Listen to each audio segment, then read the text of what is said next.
అంతరాయతివిరోపశాంతయే శాంతపావనమచించ వైభవం తం నరం వపుషి కుంజరం ముఖే మన్మహే కిమపి తుందిలం మహః. వసుదేవసుతం దేవం కంసచాణూరమర్దనం దేవకీ పరమానందం కృష్ణౌ వందే జగద్గురుం. శ్రీకృష్ణౌ వందే జగద్గురుం. భగవద్బంధువులకు, ఆత్మస్వరూపులకు, సత్యాన్వేషులకు స్వాగతం, సుస్వాగతం. పరమ పవిత్రమైనటువంటి విష్ణు సహస్రనామం లోపల భగవంతుడి స్వరూపాన్ని తెలుసుకోవడానికి ప్రయత్నం చేస్తున్నాం. భగవంతుడు ఎవరు, ఆయన ఎలా ఉంటాడు, ఆయన యొక్క అసలు స్వరూపం అంటే భగవంతుడి గురించి సరిగా తెలుసుకుంటే తప్ప మనము భగవంతుడిని ఊహించుకోవడం కష్టము. ఎంతసేపు కూడా ఉపాసనా పద్ధతులలో ఊహించుకోవడం అనేటటువంటి మనకు అలవాటైపోయింది. కానీ ఉపాసనా పద్ధతులకు అతీతంగా ఉంటాడు భగవంతుడు. ఎందుకంటే ఉపాసనా పద్ధతులు ప్రారంభ దశ లోపల బాగానే ఉంటాయి. ప్రారంభ దశ లోపల మనం పూజించడానికి దానికి భగవంతుడు ఈ రూపంలో ఉంటాడు అని చెప్పేసి అనుకుంటాం. కాకపోతే అప్పుడు ఏమైతుందంటే ద్వైత భావన మన లోపల ఉంటుంది. ద్వైత భావన అంటే నేను వేరు భగవంతుడు వేరు, నేను వేరు భగవంతుడు వేరు అనేటటువంటి ఈ భావన వల్ల మనకేమవుతుందంటే భగవంతుడికి ఎప్పుడు మనం దూరంగా ఉండిపోతాం. ఉండిపోవడం వల్ల ఏమవుతుంది, భగవంతుడి యొక్క అసలు లక్షణాలు ఏంటి? అసలు లక్షణాలు భగవంతుడు సర్వాంతర్యామి, భగవంతుడు సర్వజ్ఞుడు, భగవంతుడు సర్వశక్తిమంతుడు. ఇది ఏదైతే ఉందో ఈ విషయాన్ని మర్చిపోతాం. మెయిన్ మనకు కావాల్సింది అదే కదా. భగవంతుడు ఎటువంటి వాడు అంటే భగవంతుడి నుంచి మొదలెట్టి మనం అన్ని కూడా భాగవతంలో చాలా సులభంగా తెలుసుకున్నాం. కానీ అవన్నీ తెలుసుకున్నప్పటికీ కూడా చివరికి భాగవతంలో కూడా మనం ఎన్నోసార్లు చెప్పుకున్నాము, మళ్ళీ లాస్ట్ లోపల దేవుడు ఎలా ఉంటాడు అనేటటువంటి ప్రశ్న వచ్చింది. కాబట్టి ఏంటంటే అన్వేషించే వారికి భగవంతుడి యొక్క లక్షణాలు ఇంకా ఇంకా తెలుసుకోవాలి అనిపిస్తుంది. అందులోపల మనం గత వారం అద్భుతమైనటువంటి నామాల ద్వారా తెలుసుకున్నాము. అయితే అదృష్టం ఏంటంటే విష్ణు సహస్రనామం లోపల చాలా సులభమైనటువంటి భగవంతుడు రూపం ఏమిటి అంటే విష్ణు సహస్రనామంలో ఏమి కష్టపడక్కర్లేదయ్యా.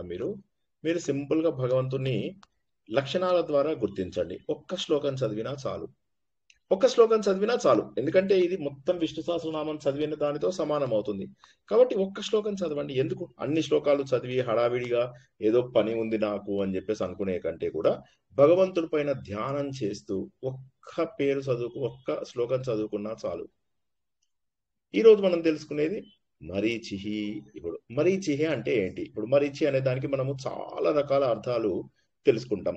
సూర్యుడిని మనము మరీచి అని అంటాం, అందరికీ తెలిసిన విషయమే కదా. మరీచి అంటే ఏంటి? సూర్యుని మనం ఏమంటాము? ఓం మిత్రాయ నమః, ఓం రవయే నమః, ఓం సూర్యాయ నమః, ఓం భానవే నమః, ఓం ఖగాయ నమః, ఓం పూజనాయ హిరణ్యగర్భాయ నమః, ఓం మరీచియే నమః అంటాం. మరీచి అంటే ఏంటంటే ప్రకాశవంతమైనటువంటి రూపము. దేనికి ప్రకాశం? ఇప్పుడు ఈ శ్లోకం మొత్తం చదివిన తర్వాత మనం అసలు అర్థాన్ని తెలుసుకోవడానికి ప్రయత్నం చేద్దాం. ఏంటంటే ప్రకాశవంతం అంటే ఏంటి? ప్రకాశం అంటే ఒకటేమో అజ్ఞానాన్ని పోగొట్టుకోవడం. అజ్ఞానాన్ని పోగొట్టడానికి మరీచి అనేటటువంటి వాడు ఉపయోగపడతాడు. అంటే సూర్యుడు ఎవరైతే ఉన్నాడో సూర్యుడిని మనం పూజిస్తాం. సూర్యుడిని ఈ మరీచి అనే పేరుతో సూర్యుడిని అంటున్నాము. మనకు ప్రజాపతి జ్ఞాపకం ఉన్నారా? ప్రజాపతులు మనము మనస్సులోంచి మరీచి వచ్చాడు, ప్రాణంలోంచి వశిష్ఠుడు వచ్చాడు, బొటనవేలులోంచి దక్షుడు వచ్చాడు. ఇవన్నీ మనం తెలుసుకున్నాం కదా. కర్దముడు, ఇవన్నీ పులహుడు, పులస్త్యుడు, ఆత్రి, అంగీరసుడు, వీళ్ళందరి గురించి తెలుసుకున్నాం కదా. అందులోపల మరీచి ఒకడు. ఈ మరీచి ఎవరైతే ఉన్నాడో బ్రహ్మదేవుడు యొక్క మనస్సులోంచి వచ్చినటువంటి వాడన్నమాట. అంటే మన మనస్సు లోపల ప్రకాశమును నింపేటటువంటి ఒక గొప్ప స్వరూపంగా మనం భగవంతుని చూస్తున్నాం. ఎవరైనా, ఏ ప్రజాపతి అయినప్పటికీ కూడా, సూర్యుడు అయినప్పటికీ కూడా, నువ్వైనా నేనైనా అందరము కూడా భగవంతుడి యొక్క రూపాలమే. భగవంతుడి యొక్క రూపానికి మరొక రూపం అనేది ప్రపంచంలో లేదు. కాబట్టి ఇక్కడ మరీచి అంటే ఏంటంటే ప్రకాశవంతమైన రూపము, అంటే ప్రభారూపము, దివ్యమైనటువంటి రూపము, అద్భుతమైనటువంటి రూపము. ఆ రూపము మనలో ఉన్నటువంటి అజ్ఞానాన్ని పోగొట్టేటటువంటి రూపము. ఈ మరీచి అనేటటువంటిది మనము ఇంకా చాలా రకాలుగా చెప్పుకోవచ్చు. కానీ మనకు మెయిన్ ఇక్కడ కరెక్ట్ గా అర్థం ఏంటంటే, ఇక్కడ అంటే మరుత్తులలో కూడా ఒక మరీచి ఉంటాడు. మళ్ళీ ఎందుకు అది కన్ఫ్యూజ్ అవుతారని చెప్పట్లేదు. మరుత్తులు అంటే మీకు జ్ఞాపకం ఉందా? ఆ కథ అందరికీ జ్ఞాపకం ఉందా? ఎవరికైనా క్విక్ గా చెప్పాలా? మరుత్తుల కథ అందరికి అదే ఇంద్రుడు Yes, sir. గర్భాన కలిసి సో వాళ్ళు మరుతులు 49 కరెక్ట్ వాళ్ళు 7 గ్రూప్స్ అన్నమాట. ఆ 7 గ్రూప్స్ లో ఒక గ్రూప్ లో ఉన్న ఆయన పేరు కూడా మరీచి అని చెప్పేసి చెప్తారు. సో ఇప్పుడు మనం మరీచి అంటే ఒకటేమో ప్రకాశవంతమైన రూపం అని చెప్పేసి తెలుసుకున్నాం, ఇంకోటేమో సూర్యుడి యొక్క రూపం అని చెప్పేసి తెలుసుకున్నాం, ఇంకోటేమో ఈయన ప్రజాపతులలో ఒక రూపం అని చెప్పేసి తెలుసుకున్నాం, ఇంకోటేమో మరుత్తులలో నేను మరీచిని అని చెప్పేసి భగవంతుడు భగవద్గీతలో చెప్పడం అనేది తెలుసుకుంటాం. అందులోపల కూడా ఏంటి, ప్రకాశవంతమైనటువంటి వాళ్ళు మరీచి. ఈ మరుత్తులు ఎవరైతే ఉంటారో, ఈ మరుద్గణాలు అని ఎవరైతే అంటారో, వీళ్ళు 49 మంది, 7 ఏళ్ల 49 మంది, ఒక్కొక్క పిండంలో 7 ఉంటారని చెప్పేసి తెలుసుకున్నాం. ఈ 49 మంది ఎవరైతే ఉంటారో వీరు మనకి ఇప్పుడు ఇవాళ నిన్న వర్షాలు అవి బాగా భయంకరంగా కురుస్తున్నాయి కదా, థండర్ స్టామ్స్, ఇవన్నిటికీ కూడా కారణం వాళ్ళే. పెద్ద పెద్ద మెరుపులు, ఉరుములు, మనకు తల లోపల కూడా ఒక పెద్ద మెరుపు మెరిసి మనకు జ్ఞానం కలుగుతుంది. ఆ జ్ఞానం ఏంటంటే మన మనస్సులో ఉన్నటువంటి అంధకారం, అప్పటి వరకు ఉన్నటువంటి అంధకారాన్ని పోగొడుతుంది. కాబట్టి అటువంటి గొప్పదైనటువంటి మీనింగ్ ఉన్నటువంటిది మరీచి. నెక్స్ట్ దమనః. దమనః అంటే శమదమాది షట్ సంపదలు మనకు తెలుసు. శమము అంటే మనస్సుని నిగ్రహించుకోవడాన్ని శమము అంటారు. దమము అంటేనేమో ఇంద్రియాలను నిగ్రహించుకోవడం. ఇక్కడ మనకి ఇంద్రియాలను నిగ్రహించుకోవడం అంటే ఏంటి, మన ఇంద్రియాలను నిగ్రహించేవాడు, మనని బాగా కంట్రోల్ చేసేవాడు. ఇంద్రియాల ద్వారా మనకేమవుతుంది, చెడు చెడు ఆశలన్నీ కలుగుతుంటాయి, దురాశ కలుగుతుంది, పాపాలు కలుగుతూ ఉంటాయి, మళ్ళీ రాగద్వేషాలు ఇవన్నీ కలుగుతూ ఉంటాయి. వీటన్నిటి ద్వారా ఏమవుతుందంటే మనకు ఈ దమనః అంటే దండించేటటువంటి వాడు. మనకు భగవద్గీత లోపల కూడా దండించే వారి లోపల దండై దమ దమ అదేంటది దమయతామస్మి దండో దమయతామస్మి అని చెప్పేసి అక్కడ నేను దండించే వారిలో దండో దమయితామస్మి నీతిరస్మి దండో దమయితామస్మి. సో అక్కడ కూడా చెప్తున్నాడు, దండించే వారి లోపల నేను నీకు నేను అంటే మనకేంటి, మన దుర్గుణాలను పోగొట్టేటటువంటి వాడు ఎవరు, ఈయన. ఇప్పుడు మనం మరీచి వచ్చేసరికి ఏంటి, మనం మరీచిని పూజిస్తూ ఉంటాం. ఎలా పూజిస్తాం, కన్ను మూసుకొని ఓం మరీచయే నమః, ఓం మరీచయే నమః ఇలా అనుకోండి. అందరూ కూడా ఈ వారం అంతా ఏం చేస్తారంటే 2 పేర్లు మీకు నోటికున్నా సరే ఆ 2 పేర్లను తలుచుకోండి. ఓం మరీచయే నమః అని మనసు లోపల అనుకోండి. ఓ భగవంతుడా, నువ్వు వెలుతురు రూపానివి, నువ్వు ప్రకాశవంతమైనటువంటి వాడివి, నీ ప్రకాశ తత్వంతో నా లోపల ఉన్నటువంటి ఎప్పటి నుంచో కరడుగట్టుకుపోయినటువంటి అజ్ఞానాన్ని తొలగించు ఓ మహానుభావ, నువ్వు ఆత్మజ్యోతివి, నా లోపల ఉన్నటువంటి చీకట్లన్నింటినీ తొలగించడానికి నీకు వీలు పడదా, ఒక్కసారి ఆలోచించు అని చెప్పేసి ఇలా ప్రార్థిస్తుంటూ మరీచే నమః అన్నప్పుడల్లా ఇలా మీరు ప్రార్థిస్తూ ఉండండి. ఉన్నప్పుడు ఏమవుతుందంటే ఇక మీరు మర్చిపోయే అవకాశం లేదు. మరీచే నమః అనే దానికి కనుక మీరు గుర్తించినట్లయితే ఇక మీరు ఎప్పుడు ఆలోచించేటటువంటి అవకాశం ఉండదు ఇంకా. నెక్స్ట్ దమనః. ఓం దమనాయ నమః. దమము ఇంద్రియముల నిగ్రహము. ఇంద్రియాలని నిగ్రహించుకోకపోతే ఏమవుతాయి, అవి రకరకాల చెడు పనులు చేసేటటువంటి అవకాశం ఉన్నాయి. చెడు పనులు చేసినప్పుడు మనం ఏం చేస్తాం, ఆ చెడు పనుల నుంచి అంటే దుర్గుణాలు కావచ్చు, అహంకారం కావచ్చు, కామం కావచ్చు, క్రోధం కావచ్చు, లోభం కావచ్చు, మోహం కావచ్చు, అరిషడ్ వర్గాలు అనుకోండి. పోనీ ఈ అరిషడ్ వర్గాలు అన్నింటినీ కూడా మనము దండించేవాడు లేకపోతే, మనని నిగ్రహించేవాడు ఎవడైతే లేకపోతే, అప్పుడు మనం ఏమైతుంది, మనకు శాంతి దొరకదు. అంటే ఈ నాశనం చేసేటటువంటి వాడు కావాలి, ఈ నాశనం చేసేటటువంటి వాడు కావాలి. ఇందాక మరీచి అనే దానికి కూడా ఒక మీనింగ్ ఏంటంటే చంపేవాడు అన్నటువంటి మీనింగ్ కూడా ఉందన్నమాట. చంపేవాడు అంటే అక్కడ మనకేమైతుంది, ఎండ లోపల మనం ఏదైనా వస్తువులు వేసామనుకోండి, సూక్ష్మ క్రిములు అవి ఇవి అన్ని చనిపోతూ ఉంటాయి కదా. సో అట్లా మరీచి అంటే ఏంటంటే ఒకటి చంపడం అని ఇందాక దాంట్లో కూడా ఉంది. అదే విధంగా దమనా లోపల కూడా మనం అటువంటి అర్థాన్ని తీసుకోవచ్చు. ఏంటంటే దమనా లోపల కూడా మనకు మన యొక్క ఇంద్రియాలను నిగ్రహించుకోవడం ద్వారా మనం ఏం చేయాలంటే ఈ దుర్గుణాలన్నీ పోతే ఏమవుతుంది, మనం ప్రశాంతంగా ఉంటాము. అంటే మొదటిది ఏంటంటే మరీచి ద్వారా మనం మనస్సుని అంటే శమముగా అనుకోవచ్చు. ఈ రెండవదిని దమము అనుకోవచ్చా లేదా, ఒక్కసారి అర్థం కాని వాళ్ళు అడగండి, ఎందుకంటే కొద్దిగా ఇంపార్టెంట్ ఇది. మొదటిది మరీచి అంటే ప్రకాశతత్వం. అందువల్ల మనం ఏమనుకున్నాము, మనస్సు పైన అంటే మనస్సును నిగ్రహించుకోవడం శమం. సో ఇప్పుడు మరీచియే నమః అన్నప్పుడు మన మనసులో ఉన్నటువంటి చెడు భావనలన్నింటినీ కూడా నాశనం చేసి ప్రకాశంని కలిగించేవాడు అంటే శమము. శమము అంటే ఏంటి, మనస్సు యొక్క నిగ్రహము, మనస్సుని కంట్రోల్ చేసుకోవడము. ఇదే దమనః అంటే అంధకారము, తర్వాత మనలో ఉన్నటువంటి కామక్రోధ లోభ మోహాలు వీటన్నింటినీ కూడా మనకు పోగొట్టేటటువంటి వాడు. అంటే ఇంద్రియాల ద్వారా మనకు ఏవైతే ఇబ్బందులు కలుగుతాయో ఆ ఇంద్రియాల ద్వారా కలిగేటటువంటి ఇబ్బందులను పోగొట్టేవాడు ఓం దమనాయ నమః. ఓం దమనాయ నమః. ఓం దమనాయ నమః. ఇలా 11 సార్లు చేయండి. 11 సార్లు కూడా మీరు ఏమని ఆలోచిస్తారు? నా లోపల ఇంద్రియాలను నిగ్రహించే తత్వం భగవంతుడికి ఉంది. నా లోపల నేను కోరుకుంటే ఈ ప్రకృతి శక్తులన్నీ ఏవైతే భగవంతుడి రూపంలో ఉన్నాయో, ఈ ప్రకృతి శక్తులు నా లోపల ఉన్నటువంటి ఇంద్రియాలను నిగ్రహింపజేస్తాయి. ఇంద్రియాలను నిగ్రహింపడం ద్వారా ఏమవుతుంది? మనం మంచి వాళ్ళమవుతాం. అల్టిమేట్లీ ఒకటే మనం అంతా కూడా గుర్తుంచుకోవాల్సిన విషయం ఏంటంటే, భగవంతుడి వైపు వెళ్ళేవారు తప్పులు చేయకూడదు. ఒక మంచి వ్యక్తిగా మార్చనప్పుడు అది మతం కాదు. నేను ఎన్నోసార్లు ఈ మాట మీ అందరికీ తెలియజేసి ఉన్నాను. ఒక మనిషి గనక మనిషిగా మారకపోతే ఎందుకు వచ్చిన పూజలు, ఎందుకు వచ్చిన పారాయణాలు, ఎందుకు వచ్చిన ఒక్కసారి ఆలోచించండి. అవునా కదా? సో కాబట్టి మన లోపల ఆ మార్పు తేనప్పుడు లాభం ఏమిటి? మన లోపల ఆ మార్పు రావాల్సిందే. మనకు ఆ మార్పు గనక తేనప్పుడు మనకి ఇంకా ఎందుకు ఈ పూజలు, పునస్కారాలు ఇవన్నీ మనకు అవసరమా? ఒక్కసారి ఆలోచించండి. కాబట్టి భగవంతుని ఇలా పూజిస్తూ మొదటి 2 నామముల ద్వారా మనం ఏమనుకుంటున్నామంటే, భగవంతుడా నా లోపల చెడుని పోగొట్టు, నా మనసుకి ఒక ప్రకాశాన్ని అందించు, నా యొక్క ఇంద్రియముల నుంచి ఏవేవైతే నేను చెడ్డ పనులు చేస్తూ ఉన్నానో వాటన్నింటినీ కూడా పోగొట్టు అని చెప్పేసి కోరుకోవాలి.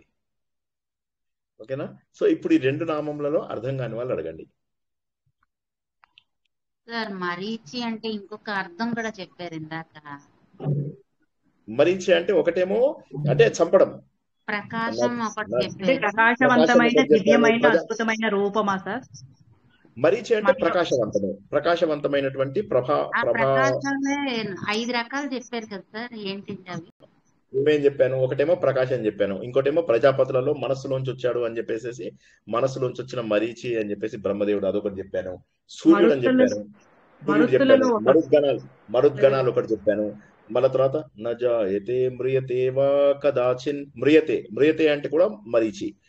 మరీచి ఎవరు అంటే మ్రియతే అంటే చంపేవాడు. మనకు అది ఇదిలో వస్తుంది చూడు, ఆత్మని చంపలేము అని చెప్పేసి 2వ అధ్యాయంలో వస్తుంది. అది ఏంటది? నజాయతే మ్రియతే వా కదా, అది ఆ మ్రియతే మ్రియతే వా కదాచిత్ నాయం భూత్వా భవితా వా న భూయః. అది ఆ మ్రియతే అంటే చంపడము.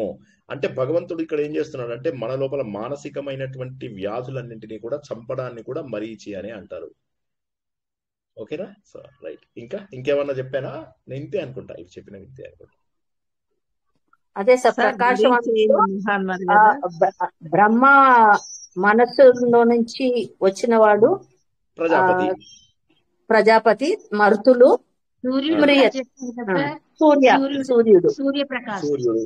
సూర్యుడు ప్రకాశము మన లోపల చెడు గుణాలని మరీచిగా అంటే అది మనసుకు సంబంధించినవి కాకుండా ఇంద్రియాలకు సంబంధించినది అయితే దాన్ని ఓం దమనాయ నమః, ఓం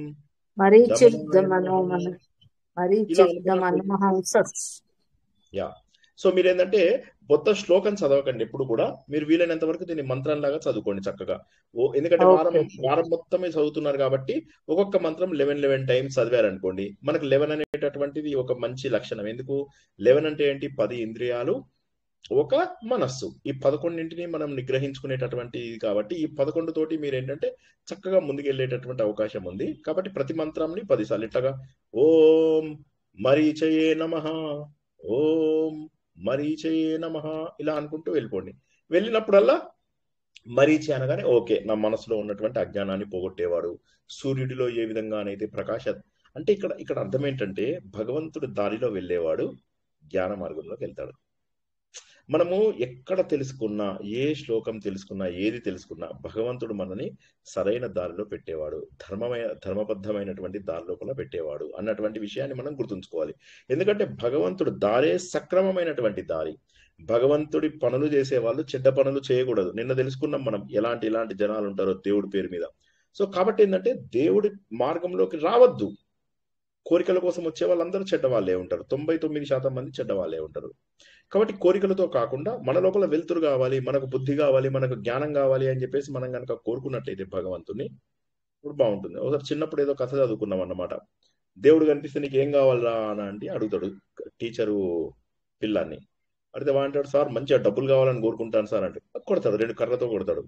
కొడి దాని బదులు బుద్ధి కావాలని కోరుకోవా అని అంటే, సార్ మన దగ్గర ఏది లేదో నేనైతే బుద్ధి కావాలని కోరుకుంటాను అంటాడు టీచర్. అనగా నా కుర్రోడు అంటాడు, సార్ ఎవరికి ఏది లేదో అదే కోరుకుంటారు సార్ సో అని చెప్పేసి అంటాడు అన్నమాట. సో అట్లాగా ఇప్పుడు మనకు బుద్ధి లేదా అని ఒకసారి నేనేం అంటలేను, కానీ ఒకసారి ఆలోచించాలి. మనకు బుద్ధి ఉంటే తప్పు మార్గాలలో వెళ్తామా, తప్పు పనులు చేస్తామా? ఒక్కసారి ఆలోచించండి. సో కాబట్టి ఏంటంటే ఆ తప్పు పనులు చేయకుండా ఉండడానికి నన్ను పవిత్రంగా చెయ్యి అన్నప్పుడు ఏమవుతుంది, మనకు కూడా ఎందుకైనా చాలాసార్లు నేనే చాలా మందికి చెప్తున్నాను, నేను ప్రతిరోజు మంత్రం లోపల నన్ను బాగా చెయ్యి అని అంటున్నాను. అటువంటప్పుడు ఎందుకు నేను చెడు పనులు చేయాలి అని ఆలోచిస్తాం. ఇప్పుడు ఈ మొదటి రెండింటికి సంబంధించినదే ఓం భూర్భువ స్వః, ఓం భూహు, ఓం భువః, ఓం సువః. దీన్ని ఏమంటారు? ఓం భూర్భువ స్వః అంటారు. కానీ ఓం భూహు, ఓం భువః, ఓం సువః ఏవైతే 3 లోకాలు ఉన్నాయో 4వ లోకం కనుక్కోక ముందు ఈ 3 లోకాలు ఉండేవన్నమాట. అంటే మహహ అనేది తర్వాత కనుక్కున్నారు. ఓం భూహు, ఓం భువః, ఓం సువః, ఓం భూర్భువ సువః, ఓం భూర్భువ సువః. అందులోపల తత్ సవితుర్వరేణ్యం. ఎవరైతే ఉన్నాడో ఆ సవిత అంటే ఎవరు? మన సూర్యుడిలో ఉన్నటువంటి ప్రకాశము ఏదైతే ఉన్నదో నా లోపల ఉన్న అంధకారాన్ని పోగొట్టుగాక, నా లోపల ఉన్నటువంటి అంధకారాన్ని మొత్తంగా నాశనం చేయగాక. సో ఇప్పుడు ఏంటంటే మనం అన్నిట్లోకి గొప్ప మంత్రము గాయత్రి మంత్రం అని చెప్తాం. గాయత్రి మంత్రానికి చాలా మంది ఏం చేస్తారు, అక్షరానికి ఒక దేవుడిని పెట్టేసేసి 24 దేవుళ్ళని కలిపేశారు. అది మూర్ఖత్వం. గాయత్రి మంత్రము దేవుళ్ళ కోసం కాదు, నా లోపల అజ్ఞానాన్ని పోగొట్టు అని చెప్పడం. చాలా మంత్రాలు అలాగే ఉంటాయి. కానీ మనకు మంత్రాల అర్థం తెలియకపోవడం వల్ల మనం ఏం చేస్తామంటే దాన్ని ఏది చదివితే ఏదో కోరిక తీరిపోతుంది అని చెప్పేసి అనుకుంటాం. ఇప్పుడు అన్నిటికంటే పెద్ద మంత్రం అయితే గాయత్రి మంత్రం, అందరూ ఒప్పుకుంటారు. మరి అంత పెద్ద మంత్రం గాయత్రి మంత్రం అయినప్పుడు అందులోపల కూడా మనం ఏమని కోరుకుంటున్నాం? నా లోపల అంధకారాన్ని నువ్వు పోగొట్టు అని చెప్పేసి కోరుకుంటున్నాం. అదే విధంగా మనం అసతోమా సద్గమయ, తమసోమా జ్యోతిర్గమయ, మృత్యోర్మా అమృతంగమయ అని అనుకుంటున్నాం. ఎందుకని అంటే ఏ విధంగా మనము ఎలా చూసుకున్నప్పటికీ కూడా మనకు అల్టిమేట్ గా ఏంటంటే మన లోపల అజ్ఞానాన్ని పోగొట్టుకోవడమే మనకు అల్టిమేట్ తత్వము ఇదే అనేటటువంటిది గుర్తుంచుకోవాలి. ఓకేనా? సో ఈ రెండింటి మీద డౌట్ లేకపోతే 3వ నామంలోకి చాలా పాపులర్ నామం ఇది. సార్ ఇవి 11 సార్లు అనుకునేటప్పుడు ఓం యాడ్ చేయొచ్చు కదా సార్? తప్పకుండా యాడ్ చేయొచ్చు. ఇదేంటంటే ఇది మీరు మంత్ర రూపంలో చదవడం లేదు దీన్ని. ఎందుకంటే మంత్ర రూపము అనేటానికి ఏమైపోతుందంటే మీకు ఈ పారాయణకు ముందు వెనక ఉత్తర ముద్రలు, పూర్వ ముద్రలు, ఉత్తర ముద్రలు, అంగన్యాస, కరన్యాసాలు ఇవన్నీ ఉంటాయి. ఇదేంటంటే జస్ట్ మీరు ఈ శ్లోకం ఏదైతే ఉందో ఇన్స్టెడ్ ఆఫ్ శ్లోకం చదివేటప్పుడు బదులుగా అది చదువుకుంటున్నారు. కాబట్టి ఓం అనేది ఎన్నిసార్లు అన్నా ఏం కాదు. ఓకేనా? మంత్రంలో మాత్రమే ఓం అనకూడదు. నేను ఎన్నోసార్లు అందరికీ చెప్పాను, మళ్ళీ ఒకసారి చెప్తాను. ఏంటంటే మంత్రములో ఓం అని చెప్పాలి అంటే గురువు ఎవడన్నా మనకి ఇవ్వాలి. మామూలుగా ఓం అనుకోవచ్చు, రోజంతా కూడా మీరు ఓం అనుకోవచ్చు. ఈ మన బొడ్డు, హృదయము, ఈ గుండె, ఈ మూడింటి యొక్క ఇవి కదులుతాయి అన్నమాట. మనకు పరాపశ్యంతి మధ్యమ అని ఏవైతే మనం తెలుసుకుంటామో వాటి లోపల సరైనటువంటి మార్పు వస్తుంది అనమాట. ఆ ఊ మా అనేటటువంటివి అక్షరాల ద్వారా. కాబట్టి తప్పక మనం అనుకోవచ్చు, తప్పక అనుకోవడానికి అందులోపల ఎటువంటి మనము ఇది లేదు, ఓం అనుకోవడానికి ఇక్కడ సందేహించవలసినటువంటి అవసరం లేదు. ఓకేనా? ఇది తప్పకుండా అనుకోండి, అందరు అనుకోండి. చక్కగా ధ్యాన భావంతో మీరు ఉంచుకోండి. ఏంటి? దేవుడా నా లోపల ఉన్నటువంటి దుర్గుణాలను పోగొట్టు, నాలో ఉన్నటువంటి దురహంకారాన్ని పోగొట్టు, దేవుడా నా లోపల ఉన్నటువంటి కామక్రోధ లోభంలని పోగొట్టు. ఇది ఓం దమనాయ నమఃకి. ఓం ఫస్ట్ ఏంది? శమానికి సంబంధించినటువంటిది మరీచియే నమః. ఓం మరీచయే నమః, ఓం మరీచయే నమః, ఓం మరీచయే నమః, ఓం మరీచయే నమః. అలా అనుకుంటూ ఏమనుకుంటారు? అప్పుడు భగవంతుడా ప్రకాశం, నా లోపల అజ్ఞానాన్ని పోగొట్టేటటువంటి వెలుతురు కావాలి. అజ్ఞానం ద్వారా నేను ఏది తెలుసుకోలేకుండా ఉన్నాను. భగవంతుడా నాకు జ్ఞానాన్ని అందజేయి. ఇంకొకటి ఏంటంటే నేను ఎన్నోసార్లు చెప్పింది మళ్ళీ ఒకసారి చెప్తున్నాను. ప్రకృతి శక్తులన్నీ కూడా మనం కోరుకున్న దాన్ని అందించడానికి చాలా కష్టపడతాయి. మీరే యద్భావం తద్భవతి అని చెప్తూ ఉంటాను ఎప్పుడు మీకు. మీరు ఏదైతే కోరుకుంటారో ప్రకృతి శక్తులన్నీ కూడా కూడబలుపుకుని ఆ పని అయ్యేలాగా చేస్తాయి. మీరు గాలిగా ఉంటారు కొంతమంది జనాలు, గాలిగాలతో తిరిగితే గాలిగా అయిపోతాం. అంతే కదా, మా తెలంగాణ లాంగ్వేజ్ అది. సో ఎలాంటి వాళ్ళతో తిరిగితే అట్లాంటి వాళ్ళు అవుతారన్నమాట. సో కాబట్టి ఏంటంటే మనం సరైనటువంటి జనాలతో తిరిగితే సరిగా ఉంటాం, చెడ్డలతో తిరిగితే చెడు ఆలోచనలు వస్తాయి. సో మన చుట్టుపక్కల ఎటువంటి వాతావరణం ఉంటే మనకు అటువంటి వాతావరణమే ఉంటుంది. నిన్న మనము ఇది చాలా డీటెయిల్ గా కూడా తెలుసుకున్నాం. ఏమని, మనము ఎందుకు అమాయకులుగా మిగిలిపోతున్నాం. ఇప్పుడు నిన్న మనం చాలాసార్లు తెలుసుకున్నాం, పాపం అమాయకులు, వీళ్ళందరూ అమాయకులు, తెలియక ఈ మార్గం కరెక్ట్ అనుకుంటున్నారు. అమ్మ బాబు ఈ మా గురువు గారు అని చెప్పేసి వాళ్ళని తిట్టినా కూడా వాళ్ళు ఒప్పుకోరు. వాళ్ళు ఒక కల్ట్ లాగా తయారైపోతున్నారు. ఇప్పుడు మీరు ఎవరినైనా వీళ్ళని ఏమన్నా అని చూడండి, వాళ్ళ శిష్యులందరూ కొట్టడానికి మీ మీదకి వస్తారు. ఆ సమయం లోపల వాళ్ళకి శమము, దమము ఇలాంటివి ఏం జ్ఞాపకం రావు. ఆ గురువులు కూడా ఎంకరేజ్ చేస్తారు, నన్ను ఇన్ని మాటలు అన్నాడు, మీరు వెళ్ళి కొట్టండి అని చెప్పి చెప్తాడు వాడు. సో అట్లాగా. సో ఇప్పుడు గరికపాట ఆయన అంటే పడని ఒక ఆయన ఉన్నాడు. ఆయన ఏం చేశాడు, గరికపాట ఆయన మీద రూమర్స్ అన్ని స్ప్రెడ్ చేయించాడు. పాపం ఈయన అమాయకుడు, ఈయన మీద రకరకాల తప్పు మాటలు స్ప్రెడ్ చేయించి, ఎవరు చేయించాడో తెలుసా మీకు? చెప్తే ఆశ్చర్య, పేరు నేను చెప్పడం లేదు, చెప్పాలనంటే నోటి చివరి దాకా వస్తుంది. ఆ పాపాత్ముడు కూడా తెలుసు నాకు, వాడు ఇంకో ప్రవచనకర్త, వాడు కూడా ఈయనలాగానే అవధానాలు అవి బాగా చేస్తాడు. అటువంటి వాడు ఈయనను ఎలా అయినా పడగొడదామని చెప్పేసి. వీళ్ళలో ఆధ్యాత్మిక ప్రగతి ఎక్కడుందో ఒకసారి ఆలోచించండి. కాబట్టి నేనేమంటానంటే ఆధ్యాత్మిక ప్రగతి కావాలి. కాదు, నేను పేర్లు చెప్పను కానీ అయితే ఇక్కడ ప్రాబ్లం ఏమొస్తుందంటే, ఇప్పుడు దురదృష్టం ఏంటంటే మనం ఎవరినేమో అనలేము. ఎందుకు తెలుసా? ఇప్పుడు మీరు ఎవరినేమన్నా అంటే ఉన్న కొద్ది మంది హిందువులు కూడా యునైటెడ్గా ఉండరు. ఇప్పుడు ప్రాబ్లం నేను నిన్న కూడా చెప్పే కదా, కడుపు చించుకుంటే కాళ్ళ మీద పడుతుంది అని అంటాను కదా. కాబట్టి ఏంటంటే ఏం అనలేము, ఇంకా వదిలేయడమే. కానీ ఇందులోపల ఎంతమంది అమాయకులు బానిసల్లాగా జీవితం అంతా మిగిలిపోతున్నారు అనేది గుర్తుంచుకోండి. ఎనీవే, మనము పక్కకు వచ్చేస్తున్నాము. ఈ రెండు నామములలో ఏమీ డౌట్స్ లేని వాళ్ళు ముందుకెళ్తాం. మరీ అంటే దీర్ఘం సార్? దీర్ఘం లేదు సార్. మరీ. Okay sir, thank you sir. Next, ఓం హంసాయ నమః. ఓం హంసాయ నమః. ఓం హంసాయ నమః. ఓం హంసాయ నమః. ఓం హంసాయ నమః. హంస అంటే చెప్పండి ఎవరైనా. నా ప్రవచనాలు చాలా మంది అటెండ్ అయ్యారు కదా. ధ్యానం సార్, హంస ధ్యానం. సోహమా సార్? సోహం ని తిరగేస్తే సోహం అంటే ఏంటి? దాన్ని కరెక్ట్ గా సోహం అంటే సహ అహం, అక్కడ అది ఓత్వంగా ఆ విసర్గం అదే నేను కదా, అదే నేను అంటే అహం బ్రహ్మాస్మి అనేటటువంటి భావన ఇక్కడ మనకు కలుగుతుంది. నేను మళ్ళీ చెప్తున్నాను, మన ప్రతి గ్రంథంలో ప్రతి మాట కూడా మీరంతా మనమంతా భగవంతుడి స్వరూపులం అని చెప్పినప్పుడు ఎందుకండి మనం ఇంకా ఒక బానిసగా ఒక బ్రోకర్ కింద బతకడం? డైరెక్ట్ గా ఉన్నాడు ఒక పెద్ద ఆయన. నేను అదే అంటాను, చాలా బాధ అనిపిస్తుంది తెలుసా, ఒకసారి ఏడుపు వచ్చేస్తుంది. ఏంటి అసలు ఇంత చిన్న విషయం అర్థం కాదు, కృష్ణుడు చెప్పిన మాటలు నమ్మరా? పెద్ద దేవుడు ఉన్నాడు అక్కడ, ఇంకెందుకు మీరు వేరేది ఆలోచించడం? ప్రకృతి శక్తులు అన్నింటినీ తనకు ఆధీనంలో పెట్టుకున్న ఒక దేవుడు ఏమంటున్నాడు, నువ్వు ప్రకృతి శక్తుల ఆధీనంలో ఉండడం వల్ల నువ్వు దైవ స్వరూపం అని తెలుసుకోలేకపోతున్నావు. కొంత కష్టపడవయ్యా, కొంత కష్టపడితే ముందుకెళ్తావు. హంస ధ్యానం ఎవరు చెప్పారండి? గీతలో కృష్ణుడు చెప్పాడు సార్ అర్జునుడికి. కరెక్ట్.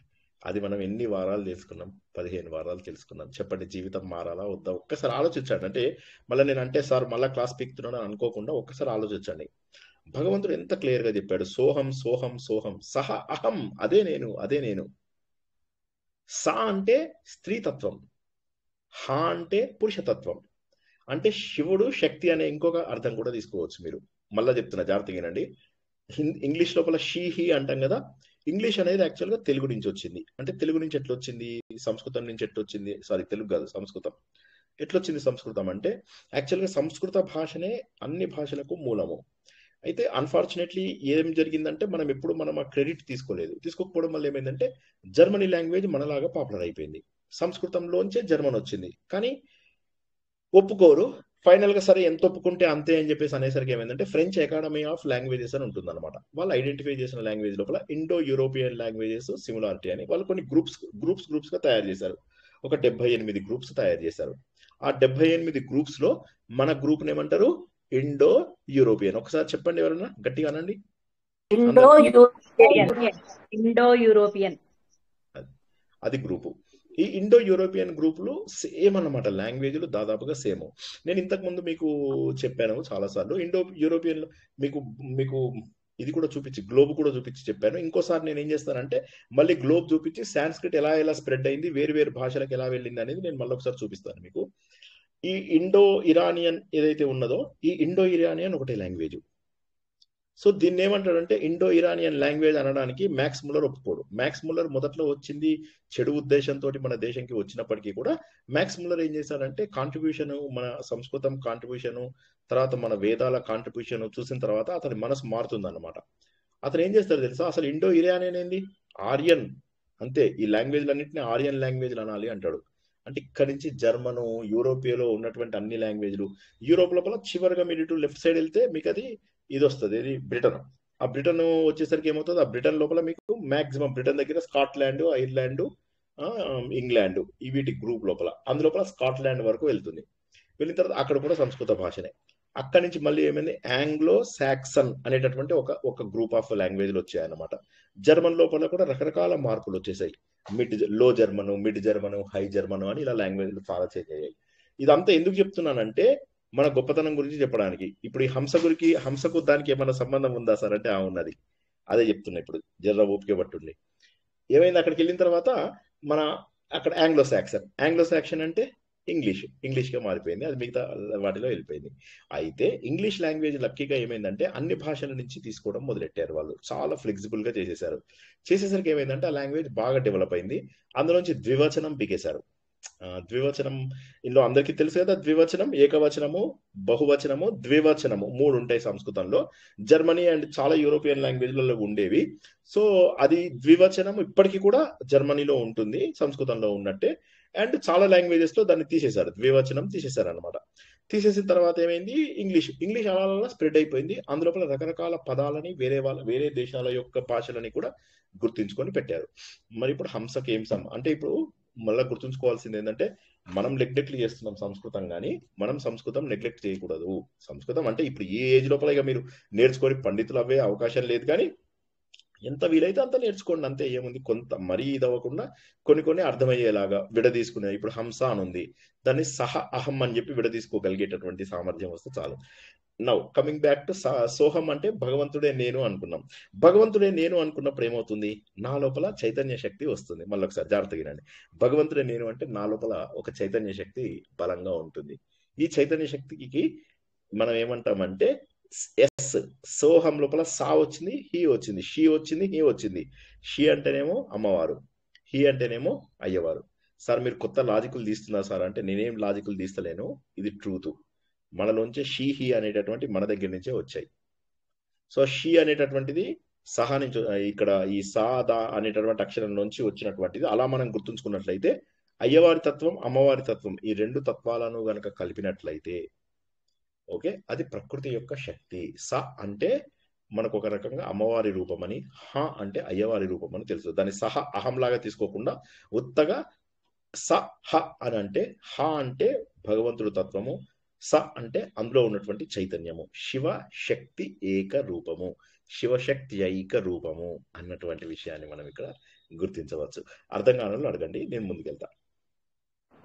సార్ ఒక్కసారి లాస్ట్ లో సా అంటే అమ్మవారి రూపము, హా అంటే అయ్యవారి రూపము, అంటే హా అంటే భగవంతుడు, షీ అంటే శక్తి రూపం అనే కదా సార్? ఇప్పుడు దీపంలో ఉన్న వెలుతురు 2 వేరు కాదు. అదే విధంగా శివుడిలో ఉన్నటువంటి అమ్మవారిని శక్తి అంటారు. శివశక్తి ఏకరూపం ఏమంటారు, శివశక్తి ఐక రూపము అంటారు అనమాట. వృద్ధి సంధి శివశక్తి ఐక రూపము అంటారు. సో ఆ విధంగా మనం ఏంటంటే అది మనం అక్కడ సాధించాము. అంటే హంస అన్నప్పుడు ఉపాసన చేసే వాళ్ళు దీన్ని ఎలా భావిస్తారంటే శివుడి శక్తి యొక్క ఏకరూపంగా భావిస్తారు. మనం ఎలా భావిస్తామంటే జీవాత్మ పరమాత్మ యొక్క రూపంలాగా భావిస్తాము.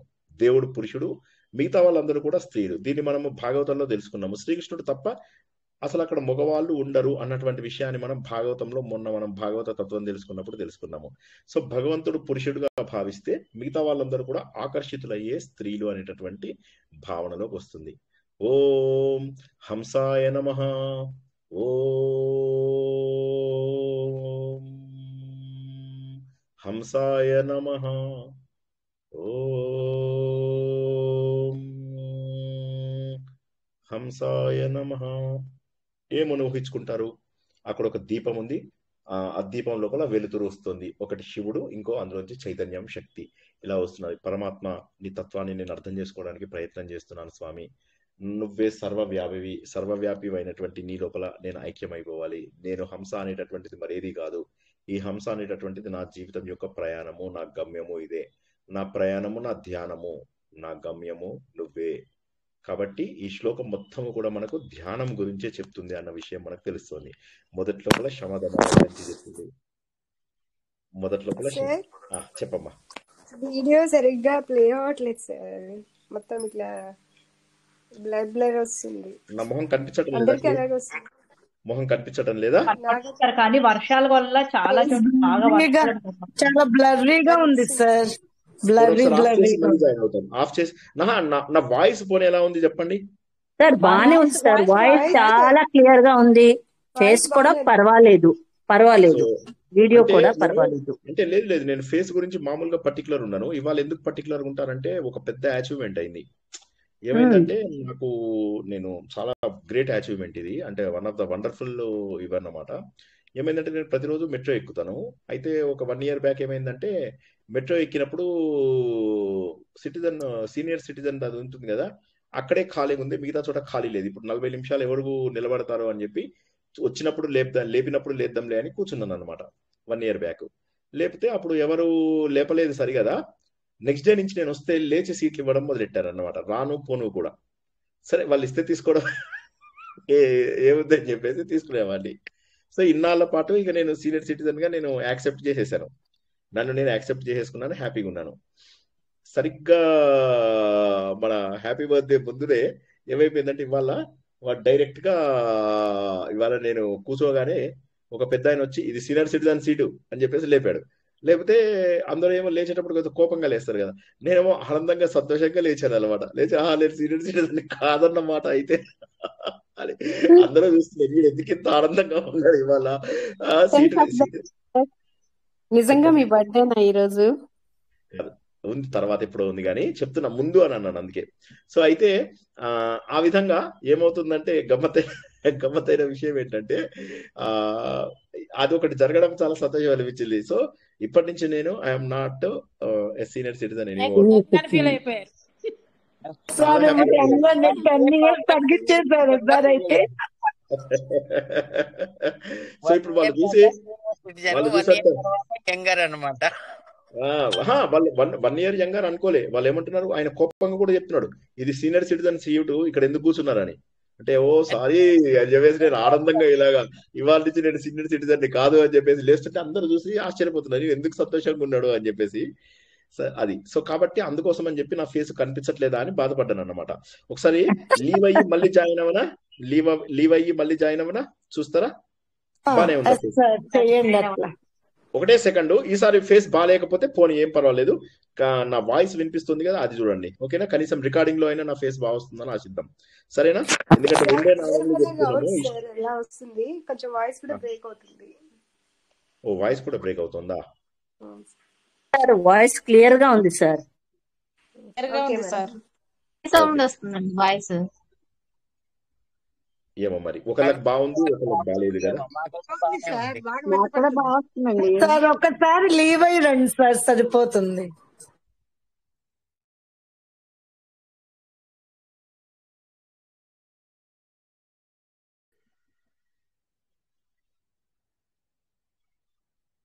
ఇప్పుడు బాగుందండి. Clear sir, face and voice both are clear. So age ఇప్పుడు 42, 43 వరకు వేసుకోవచ్చా మాక్సిమం? సార్ మాకు రావట్లేదు ఫేస్, మాకు రావట్లేదు. నా వాయిస్ వినిపిస్తే చాలు. ఇక ఇవాళ వర్షం వల్ల చాలా చోట్ల ప్రాబ్లమ్స్ ఉన్నట్టున్నాయి. నా ల్యాప్టాప్ కూడా ఎంత ట్రబుల్ ఇచ్చిందో తెలియదు. 8:30 నుంచి కూర్చున్నాను నేను మా పిల్లోడు ఇద్దరం కలిసి. ఫైనల్ చలో let's take it in mobile అని చెప్పి తీసుకున్నాను. ఓకేనా? ఫేస్ కూడా వస్తుంది. ఓకే వదిలేసేయండి. నాకు గొంతు వినిపించకపోతే ప్రాబ్లము చెప్పండి. సరే ఎలాగో రికార్డింగ్ లో ఎలాగో నా ఫేస్ కూడా వస్తుంది, సో ఎక్కువ బెంగపడకండి. నెక్స్ట్ ఇప్పుడు హంసాయ నమః అర్థం కాని వాళ్ళు అడుగుతారా? చాలా మంచి నేమ్, మనకి ఇంకా 3 నామంలో తెలుసుకున్నాము. టైం ఎంత అయింది? 9:40 అయిపోయింది. ఓకే, ఇంకొకసారి ఎవరికైనా డౌట్ ఉంటే అడగండి. సార్ హంస అంటే వివేకము అని కూడా అనుకోవచ్చా? అంటే హంస పాలు నీళ్లు వేరు పాలుని చేస్తుంది. అనుకోవచ్చు. కాకపోతే ఇక్కడ మనకి ఏంటంటే హంస అనేటటువంటిది ధ్యానం తర్వాత వస్తాయి అన్నమాట. మనకు సుపర్ణహ, భుజగోత్తమ, హిరణ్యనాభ ఇవన్నిటిలో మనకి ఏమవుతుందంటే ధ్యాన రూపం అని వస్తుంది. హంసకు చాలా అర్థాలు ఉన్నాయి. పూర్వకాలం లోపల హంసలు ఉండేవి. అవి ఏం చేసావంటే పాలను తాగేసి నీళ్ళను వదిలేసేవి అన్నమాట. కాబట్టి చెడును వదిలింపజేసేటటువంటి భగవంతుడు అన్న విషయాన్ని కూడా తెలుసుకోవచ్చు మనం. సో దాన్ని శమదమానికి అనుగుణంగా కూడా చేసుకోవచ్చు, తప్పేమీ లేదు. శమములోను దమములోను మనము మంచిని స్వీకరిస్తూ ఈ హంస రూపం లోపల మనము చెడుని వదిలేస్తాము అన్నది కూడా తీసుకోవచ్చు, తప్పేమీ లేదు, తప్పకుండా తీసుకోవచ్చు. ఓకేనా? శాస్త్రంలో కూడా సింహాసనేశ్వరి అని వచ్చింది కదండి, అది కూడా హంస అదే సృష్టి స్థితి లయ ఆ రకంగా కూడా వస్తుందా సార్? ఏది హంసకు సృష్టి స్థితి లయ రాదు. కాదు సార్. సా హ అనేటటువంటి దానికి మనం ఏమనుకున్నాము, షీ అండ్ హీ అనుకుని శివశక్తి ఐక రూపం అలా గుర్తుంచుకోండి అని చెప్పాను నేను. సహ అంటే అహం అదే నేను. అదే నేను లలిత అనేటటువంటి శాస్త్రంలో వేరు, లలిత శాస్త్రంలో అయితే సృష్టి స్థితి లయ, అది సింహాసనేశ్వరి అన్నప్పుడు అలా అంటే చెప్పారు. మీరు సింహాసనేశ్వరి ఇది మీరు ఒక్క నిమిషం ఇప్పుడు కన్ఫ్యూజ్ అయిపోవడానికి అవకాశం లేదు ఎవరు. సింహాసనేశ్వరి అంటే సృష్టి స్థితి లయ కాదు. శ్రీమాత, శ్రీ మహారాజ్ని, శ్రీమత్ సింహాసనేశ్వరి అని 3 కలుపుకుంటేనే సృష్టి స్థితి లయ. అక్కడ హింస అని, అది సింహ అంటే హింస అని అర్థము. ఇక్కడ హంస గురించి మాట్లాడుతున్నాం. మీరు హంస గురించి మాట్లాడుతున్నప్పుడు సింహ లేదా హింస గురించి మాట్లాడకూడదు. Okay sir. అర్థమైందా? అంటే హింస అనేది అది సింహాసనేశ్వరి అంటే లయం చేసేది, లయము అని అర్థము. కానీ దానికి దీనికి ఏం సంబంధం లేదు అంటున్నా. ఇది హంస, సంబంధం లేదు. అది ఓకే సార్. సింహాసనేశ్వరి. సింహాసనేశ్వరి అంటే ఏంటి? శ్రీమాత అంటే పుట్టించేది తల్లి. శ్రీ మహారాజ్ని అంటే మనని మెయింటైన్ చేసేది, అంటే విష్ణు స్వరూపం. సింహాసనేశ్వరి అంటే సింహము అంటే హింస, అపోజిట్ చేస్తే హింస అంటే మనని లయం చేసుకునేది. అంటే రుద్రుని రూపంతో ఉన్నటువంటిది శ్రీమాత, శ్రీ మహారాజ్ని, శ్రీమత్ సింహాసనేశ్వరి అంటే సృష్టి స్థితి లయ అనేటటువంటి 3 రూపాలు నీలో ఉన్నాయి అని చెప్పి. దానికి ఇక్కడ మనము నేర్చుకుంటున్న హంసకి సంబంధం లేదు. ఈ హంస ఏంటంటే అహం బ్రహ్మాస్మి, తత్వమసి, అయమాత్మ బ్రహ్మ, ప్రజ్ఞానం బ్రహ్మ, సర్వం కల్విదం బ్రహ్మ అనే రూపమునకు శివుడిలో ఉన్నటువంటి శక్తి ఏదైతే ఉందో ఆ ఏకత్వానికి చూపిస్తుంది. దీనికి సింహాసనేశ్వరికి సంబంధం లేదు. క్లియర్ అండి? ఓకే, అర్థమైంది సార్. యాక్చువల్ గా మీరు ఉత్తర గీతలో నాకు గుర్తుంది సార్, హంస చెప్పినప్పుడు సోహం పూరకము కుంభకము రేచకంతో కలిపినప్పుడు అందులో బ్రహ్మ విష్ణు మహేశ్వరులు వస్తారు అన్నారు సార్. అది ఆవిడ మేబీ అలా అనుకున్నారు. ఆవిడ సింహాసనేశ్వరి గురించి అడిగారు. కానీ మామూలుగా మీరు సోహం తీసుకున్నట్లయితే సాను తీసేసేయండి, ఇందులోంచి ఏం మిగిలింది చెప్పండి. సో లోపల తీసేసేయండి, ఏం మిగిలింది? ఆగండి ఒకసారి, నేను అడిగిన దానికే జవాబు చెప్పండి. ఎస్ ప్లస్ ఓ, అవునా? ఎస్ ప్లస్ ఓ. సో అంటే ఓ మిగిలింది. నెక్స్ట్ హమ్ లోపల హెచ్, అవునా? మిగిలింది. మళ్ళీ ఏ తీసేయాలి, మీకు ఓం మిగులుతుంది. సోమం అంటే ఓంకార స్వరూపం అని అర్థం. అది మనం ఉత్తర గీతలో తెలుసుకున్నాం. ఓంకార స్వరూపంగా సోహంని ఉత్తర గీతలో తెలుసుకున్నాం. స్ అనేటటువంటి పదంని గనక మనం తీసేసినట్లయితే, హ్ అనే పదంని గనక మనం తీసినట్లయితే ఓం అని చెప్పేసి మిగిలిపోతుంది అది. కాబట్టి ఆ ఓం అనేటటువంటి ప్రణవం కూడా హంసనే అని చెప్పేసి మనం ఉత్తర గీతలో తెలుసుకున్నాం. అది కూడా ఇక్కడ పాటించవచ్చు, తప్పకుండా పాటించవచ్చు. బ్రహ్మ విష్ణు మహేశ్వరుల స్వరూపము ఓంకారము. ప్రణవము అంటే వేదము. ఇప్పుడు ఒక్కొక్క దానికి మల్టిపుల్ అర్థాలు వస్తాయి. ప్రణవం అంటే ఏంటి? వేదం అంటే ఏంటి? భగవంతుని యొక్క స్వరూపము. వేదం అంటే ఏంటి? విద్య. వేదం అంటే ఏంటి? జ్ఞానము. సో ఇప్పుడు మనకి ఇక్కడ కావాల్సింది ఏంటంటే ధ్యాన రూపంలో ఉన్నటువంటి సోహము. ధ్యాన రూపంలో మనం ఏమని అనుకుంటున్నాము? ధ్యాన రూపం లోపల ఆ భగవంతుడే నేను, ఆ భగవంతుడు స్వరూపమే నేను, ఆ భగవంతుడు స్వరూపమే నేను. సోహంకు ఉన్నటువంటి ఇతర అన్ని కూడా ఓం అనేటట్టు వస్తుంది. సాను హాను గనక తీసేస్తే మిగిలేది ఓం అని మిగులుతుంది, అంతే. అంటే ప్రణవం మిగులుతుంది అనేది ఒకటి తెలుసుకుంటాం. హ స ఇవి ఏవైతే మనం సహ అహం అనేటటువంటిది ఏదైతే ఉన్నదో అదే నేను అన్నది తెలుసుకుంటాము. హంస అనేటటువంటిది పాలను తాగేసేసి నీళ్లను వదిలేస్తుంది. కాబట్టి మనము మంచి తీసుకుని చెడును వదిలేయాలి అన్న విషయం ఇలా మల్టిపుల్ అర్థాలుగా తీసుకోవచ్చు. ఇక్కడ మనం ఏంటంటే ధ్యానం పద్ధతి లోపల పరమాత్మవి నువ్వు, నేను జీవాత్మని, నీకు నాకు తేడా లేదు, నేను పరమాత్మ లోపల భాగముని, నేను మరెవరో కాదు, నేను ప్రకాశవంతమైన చైతన్యవంతమైన ఆ భగవంతుడిని అని చెప్పి ధ్యానము చేయాలి. నెక్స్ట్ సుపర్ణ. చాలా టైం తీసుకుంటున్నాము. ఓం పర్లేదు, తీసుకున్నా పర్లేదు. ఓం సుపర్ణాయ నమః, ఓం సుపర్ణాయ నమః. పర్ణములు అంటే మల్టిపుల్ అర్థాలు ఉన్నాయి. పర్ణములు అంటే ఆకులు, పర్ణములు అంటే రెక్కలు, సుపర్ణము అంటే మంచి రెక్కలు, మంచి ఆకులు అన్నటువంటిది. అంటే ఇక్కడ ఇది ఏంటంటే భగవంతుడు ఒక గరుడ రూపంని, ఒక పాము రూపంని, రెండిటితోటి ఈ నామము దీని తర్వాత నామములను చెప్తాడు అనమాట. ఏమని? భగవంతుడే గరుడ రూపము. ఎందుకంటే భగవంతుడు అదితికి పుట్టాడు. అదితికి పుట్టినటువంటి సర్వశక్తివంతుడు ఎవరైతే ఇంద్రుడు ఉంటాడో, ఇంద్రుడికి పోటీగా గరుత్మంతుడు పుట్టడం అంటూ జరుగుతుందన్నమాట. సో అటువంటి గరుత్మంతుడు, ఈ గరుత్మంతుడు ఏం చేస్తాడు? గరుత్మంతుడు విష్ణుమూర్తి యొక్క వాహనంగా ఉండిపోతాడు. గరుత్మంతుడి యొక్క అన్నగారికి కాళ్ళు చేతులు అవన్నీ ఉండవు. అరుణుడు అని ఉంటాడు. అరుణుడు లేదా అనూరుడు అని 2 పేర్లు ఉంటాయి ఆయనకి. ఈ అరుణుడు ఎవరైతే ఉంటారో కాళ్ళు చేతులు ఉండవు, కానీ ఒక్క నిమిషం కూడా రెస్ట్ తీసుకోకుండా సూర్యుడిని ప్రపంచమంతా కూడా తిప్పుతూ ఉంటాడు అన్నమాట. సో ఇప్పుడు ఈ గరుడ రూపం లోపల ఈయన ఏం చేస్తుంటాడు? మనకు గరుడ పురాణం అందించాడు. ఎందుకని? మన లోపల ఉన్నటువంటి మాయా వలయాలని తగ్గించేవాడు. మాలా వలయాలను తగ్గించి మనను తన రెక్కల మీద ఆనందంగా తీసుకెళ్లి భగవంతుడి దగ్గరికి చేరుస్తాడన్నమాట. అంటే ఏంటంటే మన గమ్యము, మనము శుద్ధమైనటువంటి పవిత్రమైనటువంటి సాత్విక తత్వం ఉన్నటువంటి విష్ణుమూర్తి దగ్గరికి చేరాలి అంటే సుపర్ణుడు అనేటటువంటి గరుత్మంతుడి రూపంలో ఉన్న భగవంతుడిని ఆశ్రయిస్తున్నాము. సుపర్ణ, చక్కటి రెక్కలు ఉన్నవాడు. పర్ణములు అంటే మీకు ఆకులు కూడా వస్తాయి. ఇక్కడ మనం తీసుకునేది ఏంటంటే ఆ మంచి రెక్కలు, విశాలమైనటువంటి రెక్కలు, మనకు మార్గాన్ని సుగమం చేసేటటువంటి రెక్కలు.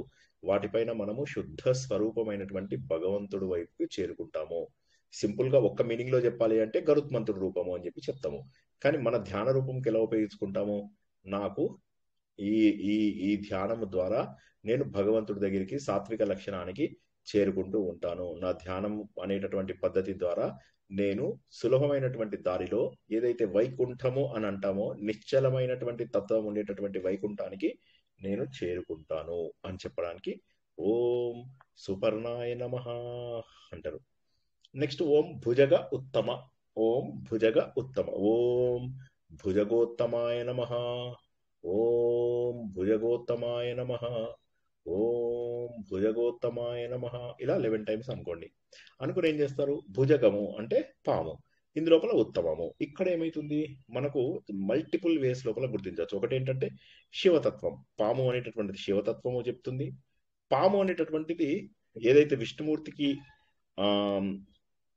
ఆదిశేషుడు రూపంలో ఉన్నదో అది కూడా వస్తుంది. ఇంకోటి అనంతుడు ఏదైతే ఈ మొత్తం భూమినంతటిని కూడా భరిస్తున్నాడో అది కూడా వస్తుంది.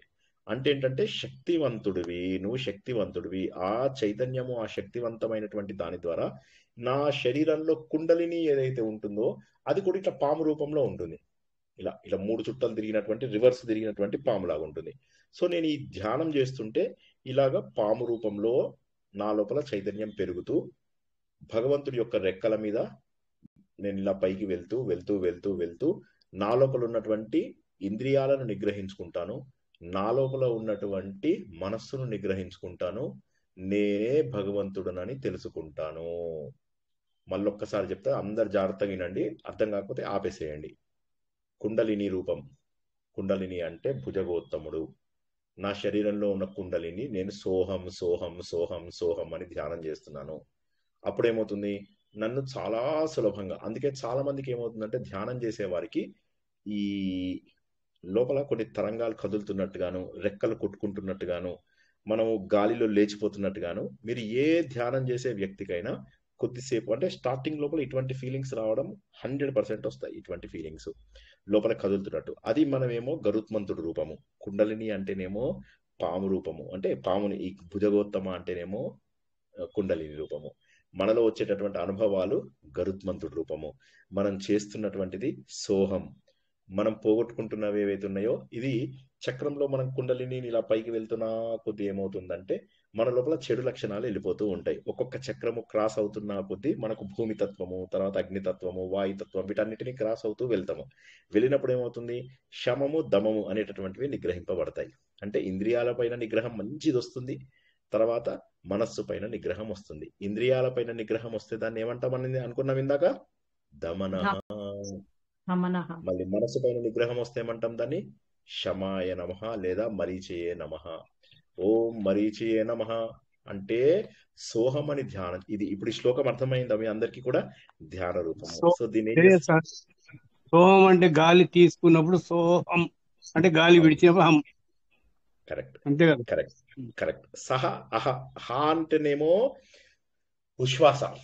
హ అంటే హి అంటే మగవాడి రూపంలో గాలి పీల్చుకుంటాం. సహ అంటే ఆడవాళ్ళ రూపం లోపల గాలిని మనము నిశ్వాసగా వదిలేస్తాం. మగవాడి దీన్ని మొగతత్వం, పురుషతత్వం ఏదైతే ఉందో అది గాలి పీల్చుకోవడము, స్త్రీ తత్వం ఏదైతే ఉందో అది గాలి వదిలేయడము. తీసుకోవడము వదిలేయడము, తీసుకోవడము వదిలేయడము. దీని ద్వారా ఏమవుతుంది? కుండలిని, నిద్రాణం ఉన్నటువంటి కుండలిని ఇలా మెల్లగా జాగృతమై ఇలా పైకి ట్రావెల్ చేస్తూ ఉంటుంది. చేసినప్పుడు మనకు లోపల వచ్చేటటువంటి ఫీలింగ్స్ ఏవైతే ఉంటాయో అవి గరుత్మంతుడు మనం రెక్కల మీద పట్టి తీసుకెళ్తున్నటువంటి ఫీలింగ్ అన్నమాట. అప్పుడు మనకు ఇంద్రియాలు ఇవన్నీ కూడా క్లియర్ అవుతాయి. ఇప్పటి వరకు తెలుసుకున్న 5 పేర్లది కనెక్షన్ అర్థమైందా లేదా? భుజగము అంటే పాము కూడా వస్తుంది కదా సార్? పామే అందుకే కదా పాములో ఇప్పుడు మనం చెప్పుకున్నదంతా పాము గురించే చెప్పుకున్నాం కదా. కుండలి. పామునే కుండలిని అన్నాం మనం. పాముని కుండలిని అన్నాం. మీకు ఒరిజినల్ అర్థం చెప్పి నేను ఏం చేస్తున్నానంటే మన ధ్యానానికి అవసరమైన అర్థం చెప్తున్నా. ఇది ధ్యాన రూపంలో చేయమన్నాను కదా. ఈ శ్లోకం మొత్తము మీరు ఏంటంటే ధ్యాన రూపంలో చేయండి. ఇది మంత్ర రూపంలో కాకుండా ఇది మీరు ఏం చేస్తారంటే ఈ వారం రోజుల పాటు కంప్లీట్ ధ్యాన రూపంలో చేయండి. మీకు చాలా అద్భుతమైనటువంటి ధ్యానాన్ని కుదురుస్తుంది. ఎందుకంటే ఇవన్నీ కూడా వేదవ్యాసుడు ఇచ్చినటువంటి అద్భుతమైన శబ్దాలు. దీన్ని మనకు ఆయన ఏమన్నాడు? దీన్ని మనం మనస్సుతోని, వాక్కుతోని, కాయంతో చేయవచ్చు. ఒక్క శ్లోకం చేసినా చాలు అని చెప్పాడు. ఇవాళ చెప్పిన దాంట్లో ఒక్క నామమైనా కష్టం ఉన్నదా చెప్పండి. 5 పేర్లు చెప్పుకున్నాం, ఏదన్నా కష్టం ఉందా మీరు చెప్పండి. లేదు సార్, ఇవాళ ఈజీగానే ఉన్నాయి. అసలు ఆనెస్ట్లీ స్పీకింగ్ మీరు విష్ణు సహస్రనామం చాలా ఈజీ. నేను అన్నట్టుగా మీరు వారం రోజులు ఇవే నామాలు ప్రాక్టీస్ చేయండి అంతే. ఇంకా వేరే వాటిలోకి వెళ్ళకండి. అసలు ఇప్పుడు ఎంత సింపుల్గా ఉన్నది చూడండి. హంస అని మనము హంస ధ్యానం చేస్తూ కుండలిని జాగృతం చేసి గరుత్మంతుడు పైకెళ్తున్నట్టుగా మనకు కుండలినిలో ఒక్కొక్క చక్రాన్ని దాటుతూ పైకెళ్తున్నా కొద్దీ మన లోపల ఇంద్రియాలు నిగ్రహింపబడతాయి, మనస్సు కూడా నిగ్రహింపబడుతుంది. ఇంతే ఈ 5 నామాల అర్థం. సార్ ఇట్లా ఎవరు చెప్పలేదు సార్. చెప్పరు, ఎందుకంటే వాళ్ళకి అది అర్థం కావాలి. ఫస్ట్ వాళ్ళకి అర్థం కావాలి కదా. ఇది విశ్వాస నిశ్వాసలు కుండలిని ఇది ముందు అర్థమైతే, అంతేగా నువ్వు పామువి నువ్వు గరుత్మంతుడివి అని చెప్తే అది కాదు కదా అర్థం. ఇక్కడ నువ్వు పాము అయితేంది గరుత్మంతుడు, అది మనకు తెలుసు. ఆ అర్థం మనకు అందరికీ తెలిసిందే. ఎప్పుడైనా మనకు తెలియకపోతే మనం కూడా అట్లా చెప్పుకుందాం. కానీ ఇప్పుడైతే ఇవి చాలా సులభంగా ఒకదాంతో ఒకటి లింక్ చేసుకోవాలి. మనం ఏంటంటే ఏదైనా లింక్ చేసుకోకపోతే అర్థం మనకు సరిగా తెలియదు. ఓకేనా? హంస ధ్యానం చేస్తూ కుండలిని జాగృతం చేయటం ద్వారా శమనాలు, ఇంద్రియ నిగ్రహం, మనో నిగ్రహం జరిగి భగవంతుడిని చేరుకునే అవకాశం. గరుత్మంతుడు పైకి తీసుకెళ్లటం ద్వారా, ఆయన రెక్కల మీద భగవంతుడు పైకి తీసుకెళ్లటం ద్వారా గరుత్మంతుడు వైకుంఠానికి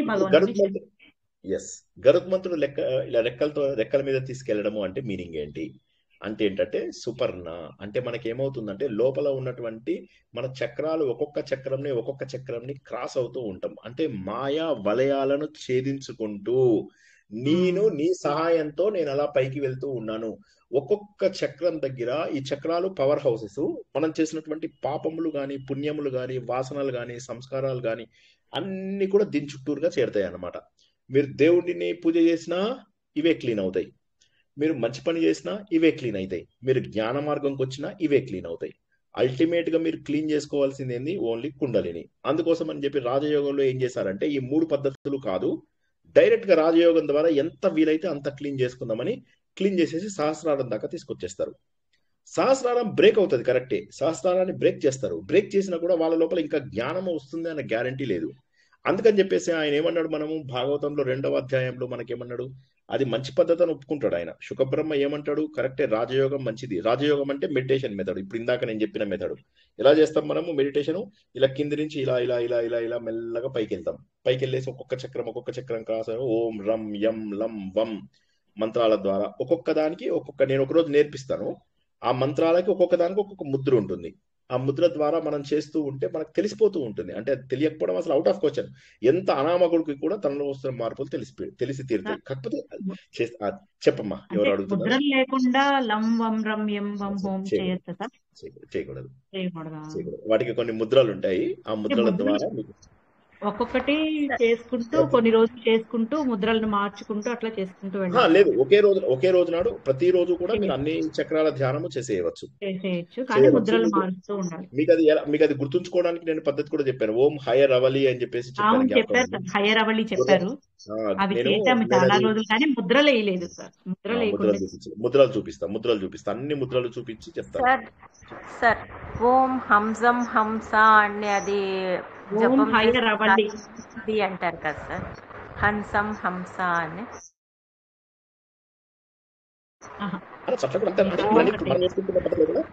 కుండలిని క్లీన్ చేసుకోవడానికి ఒక్కొక్క చక్రమును కదిలించడానికి ఒక బీజ అక్షరం ఉంటుంది. బీజ అక్షరం అంటే ఏంటి అంటే అటం బాంబు లాగా చిన్న చిన్న సుత్తిలి బాంబు లోపల మీరేమంటారు, సుత్తిలి బాంబుని మేము ఇట్లా సుత్తిలి చూడదాం చూడండి, దాన్ని సుత్తిలి బాంబు అంటాం.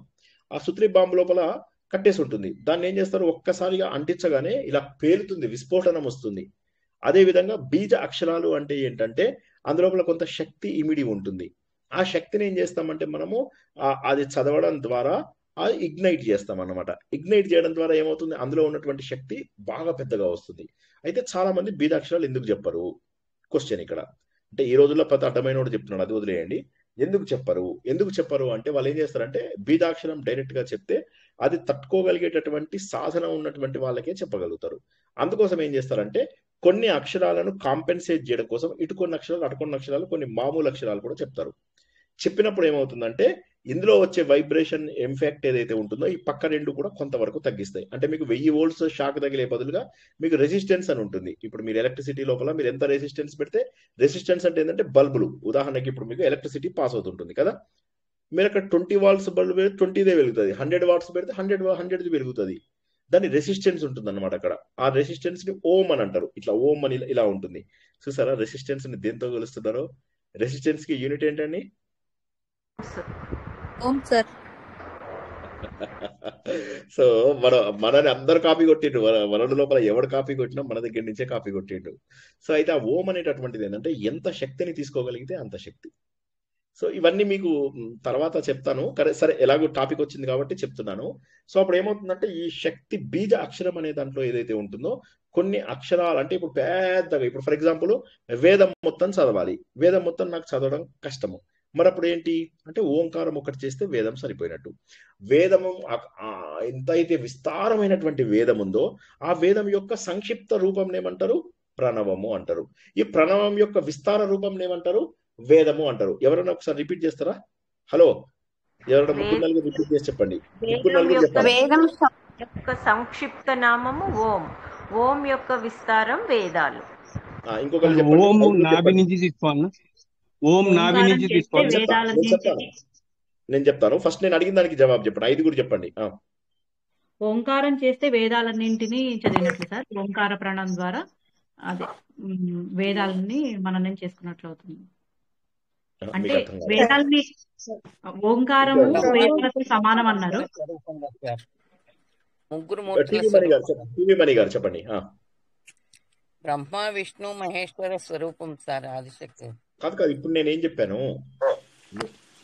వేదానికి షార్ట్ రూపము ఓంకారం సార్. ఓంకారంకి ఎలాబరేటెడ్ ఫామ్ వేదము. అంతే. చెప్పండి. ఓంకారం యొక్క సంక్షిప్త రూపము వేదం యొక్క సంక్షిప్త రూపము ఓంకారం సార్. ఓంకారం యొక్క విస్తార రూపము వేదం. ప్రణవం యొక్క విస్తార రూపం వేదం, వేదం యొక్క సంక్షిప్త రూపం ఓం. ఇంకెవరన్నా? సార్ ఓంకారం యొక్క విస్తార రూపం వేదము, వేదం యొక్క సంక్షిప్త రూపము ఓంకారం. ఎస్. ఇంకెవరన్నా? మాధవి గారు చెప్పారా? మీరు ట్రై చేస్తారా? చెప్పండి. ఇంకో మాట చెప్పనా సార్? చెప్తే సరే. చెప్పేస్తుంటే వేదాల యొక్క సంక్షిప్త రూపము ఓం, ఓం యొక్క విస్తార రూపం వేదాలు. టీవీ మణి గారు ఇంకోసారి ట్రై చేస్తారా? వేదం యొక్క విస్తార రూపం సంక్షిప్త వేద రూపం ఓంకారం. ఓంకారం యొక్క విస్తార రూపం వేదాలు. రైట్. సో ఇప్పుడు మనం అర్థం చేసుకున్న దాని ప్రకారం ఏంటంటే అనంతమైనటువంటి వేదము మరి ఒక్క ప్రణవంలో ఎలా ఫిక్స్ అయిపోయింది. అదే విధంగా బీజాక్షరం కూడా ఏం చేస్తుందంటే ఎంతో శక్తిని, ఈ శక్తి ఎక్కడి నుంచి వస్తుంది? శక్తి అనేటటువంటిది తరంగాలలో ఉంటుంది. తరంగాలు అంటే మనం ఇప్పుడు 2G 3G 4G 5G ఇవన్నీ ఏవైతే చెప్పుకుంటే ఇవన్నీ తరంగాలు అన్నమాట. ఈ తరంగాలలో ఉన్న శక్తి ద్వారా మనం మొబైల్స్, ఇంటర్నెట్ అవి ఇవాళ చూడండి వెదర్ బాగాలేకపోతే ఎన్ని కష్టాలు పడుతున్నామో. కాబట్టి తరంగాలలో ఉన్నటువంటి శక్తి మనుషులు పుట్టించలేదు, అది భగవంతుడి యొక్క సృష్టి. ఆ భగవంతుడి యొక్క సృష్టిని మనం వాడుకుంటున్నాం అంతే. అదే విధంగా ఈ శబ్దము అనేటటువంటిది ఏదైతే ఉంటుందో ఈ శబ్దంకి ఫ్రీక్వెన్సీ సైకిల్స్ పర్ సెకండ్ లోపల కొలుస్తారు. కొలిచి ఎన్ని సైకిల్స్ పర్ సెకండ్ ఎంతమంది వినగలుగుతారు, ఇలా కొన్ని మెజర్మెంట్స్ ఉంటాయి అన్నమాట. ఆ మెజర్మెంట్స్ లో మనం ఇంతకుముందు తెలుసుకున్నట్టుగా వేదాలు ఒక్కొక్కసారి కొంతమంది ప్రొనౌన్స్ చేస్తే, కరెక్ట్ గా ప్రొనౌన్స్ చేస్తే 25,000 దాకా కూడా వెళ్తుంది హెర్ట్జ్ అని చెప్పి చెప్పుకున్నాం మనం. కానీ మన చెవులు వినేది 20,000. సో అంటే వేదాలు అంత శబ్దాలకు అతీత, అంటే మనం చెవులు కూడా వినలేనటువంటి గొప్ప ఫ్రీక్వెన్సీలో పలుకుతారు. ఇప్పుడు దీని అంతటికి ఏమవుతుందంటే అల్టిమేట్లీ కొంత సైన్స్ నాలెడ్జ్ కూడా ఉంటే ఇంకా ఈజీగా అర్థమవుతుంది. ఇప్పుడు ఏమవుతుందంటే ఇక్కడ ఈ శక్తి ఏదైతే ఉందో దీని మీద వీటికి సంబంధించినటువంటి శక్తినే మనం అటం బాంబులలో వీటిల్లో మూలకాలని చిన్న చిన్న మూలకాలని కలపడం ద్వారా ఎలా దాన్ని పేల్చవచ్చు అనేటటువంటి విషయాలను తెలుసుకున్నారు. అంటే అందులోపల ఉన్నటువంటి శక్తిని బలహీనపరచడం ఎలాగా, అంటే ఇగ్నైట్ ఎలా కావాలి, ఇగ్నైట్ అవ్వడానికి ఏదో ఒక రూపంని ఇస్తారు, ఇచ్చినప్పుడు అది ఇగ్నైట్ అవుతుంది. ఆ ఇగ్నిషన్ ఏదైతే ఉంటుందో కార్ని ఏం చేస్తాం, ఇలా పెట్టి ఇలా తిప్పగానే లోపల అది స్పార్క్ జనరేట్ చేస్తుంది. స్పార్క్ జనరేట్ చేయగానే లోపల ఫ్యూయల్ కొట్టుకుంటుంది. 2 స్ట్రోక్ ఇంజన్ 4 స్ట్రోక్ ఇంజన్స్ అని ఉంటాయి అనమాట. వాటి లోపల అది కొట్టుకుంటుంది. కొట్టుకుని ఏం చేస్తుంది, ఒకసారి దాన్ని ఫ్యూయల్ ని గుంజి కంప్రెస్ చేస్తుంది. కంప్రెస్ చేసిన తర్వాత ఒక్కసారిగా అక్కడ లైట్ పెడతారు, అంటే స్పార్క్ పెడతారు. పెట్టగానే ఒక్కసారి పేలిపోతుంది. అది వేడెక్కిపోయినటువంటి కంప్రెస్ చేయబడినటువంటి ఫ్యూయల్ ఏమైతుంటే ఒక్కసారిగా పేలిపోతుంది, పేలిపోయి కొట్టేసుకుంటుంది. కొట్టేసుకోగానే అది వచ్చేసి మన కారు ముందుకు కదిపేస్తుంది. కదిపేసి అదే తర్వాత కారు నడవడానికి అదే శక్తి ఇస్తుంది. సో 4 సైకిల్స్ 4 స్ట్రోక్స్ లోపల 4 స్ట్రోక్స్ ఉంటే ఒక స్ట్రోక్ మనకు పవర్ స్ట్రోక్ అంటారు, మిగతా 3 స్ట్రోక్స్ కూడా దీని నుంచే తీసుకుంటారు. ఇవన్నీ కొద్దిగా తెలిస్తే మీకు అర్థమవుతుంది. అదే విధంగా బీజాక్షరంలో కూడా బీజాక్షరంలో ఉన్నటువంటి మొత్తం స్ట్రెంత్ మనకి ఇవ్వరు. మళ్ళా నేను చెప్పగలుగుతున్నానా సరిగా? బీజాక్షరాలలో ఉన్న మొత్తం శక్తిని మనకి ఇవ్వరు, దాన్ని అటు ఇటు కొద్దిగా మ్యానిపులేట్ చేసి ఇస్తారు. ఎందుకంటే ఆ శక్తిని మనం భరించలేము అని చెప్పేసి చెప్తున్నాం అనమాట. అలాగే ఈ బీజాక్షరాలు ఏవైతే ఉన్నాయో ఈ ఓం హం రం యం వం ఇవన్నీ ఏవైతే ఉన్నాయో వీటన్నిటికీ ముద్రా సహితంగా చేసినప్పుడు వాటి శక్తిని ఒక ఛానలైజ్ చేస్తాం. ఉదాహరణకి న్యూక్లియర్ రియాక్టర్స్ అని విన్నారా అండి ఎవరైనా? Nuclear reactors nuclear fission, nuclear fusion అని ఉంటాయి అనమాట. అంటే ఒకటి కలుపుకోవడం ద్వారా శక్తి రావడం, ఇంకోటి విడిపోవడం ద్వారా శక్తి.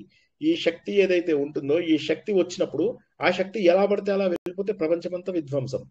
కాబట్టి ఏం చేస్తారంటే వాళ్ళు దానికి కంట్రోలర్స్ అని ఉంటాయి అన్నమాట. కంట్రోలర్స్ ఉంటాయి, కూలెంట్స్ ఉంటాయి, ఇలా రకరకాల పద్ధతులలో దాన్ని ఒక కంట్రోల్డ్ ఎన్విరాన్మెంట్ లోపల, అంటే ఒక రెగ్యులేటెడ్ ఎన్విరాన్మెంట్ లో చేసినప్పుడు మాత్రమే ఆ శక్తిని మనము దేనికి ఎలక్ట్రిసిటీకి ఉపయోగించుకోవచ్చు, మీరు ఇక దేనికైనా ఉపయోగించుకోవచ్చు. ఈ వచ్చిన శక్తి అనేటటువంటిది రకరకాలుగా మనము ఒక దాంట్లో నుంచి మరో దాంట్లోకి మారుస్తున్నాం. మనం వాటర్ నుంచి వచ్చేది హైడ్రో ఎలక్ట్రిక్ అంటాము, కోల్ థర్మల్ నుంచి ఎలక్ట్రిసిటీకి మనము వాడుతున్నాము.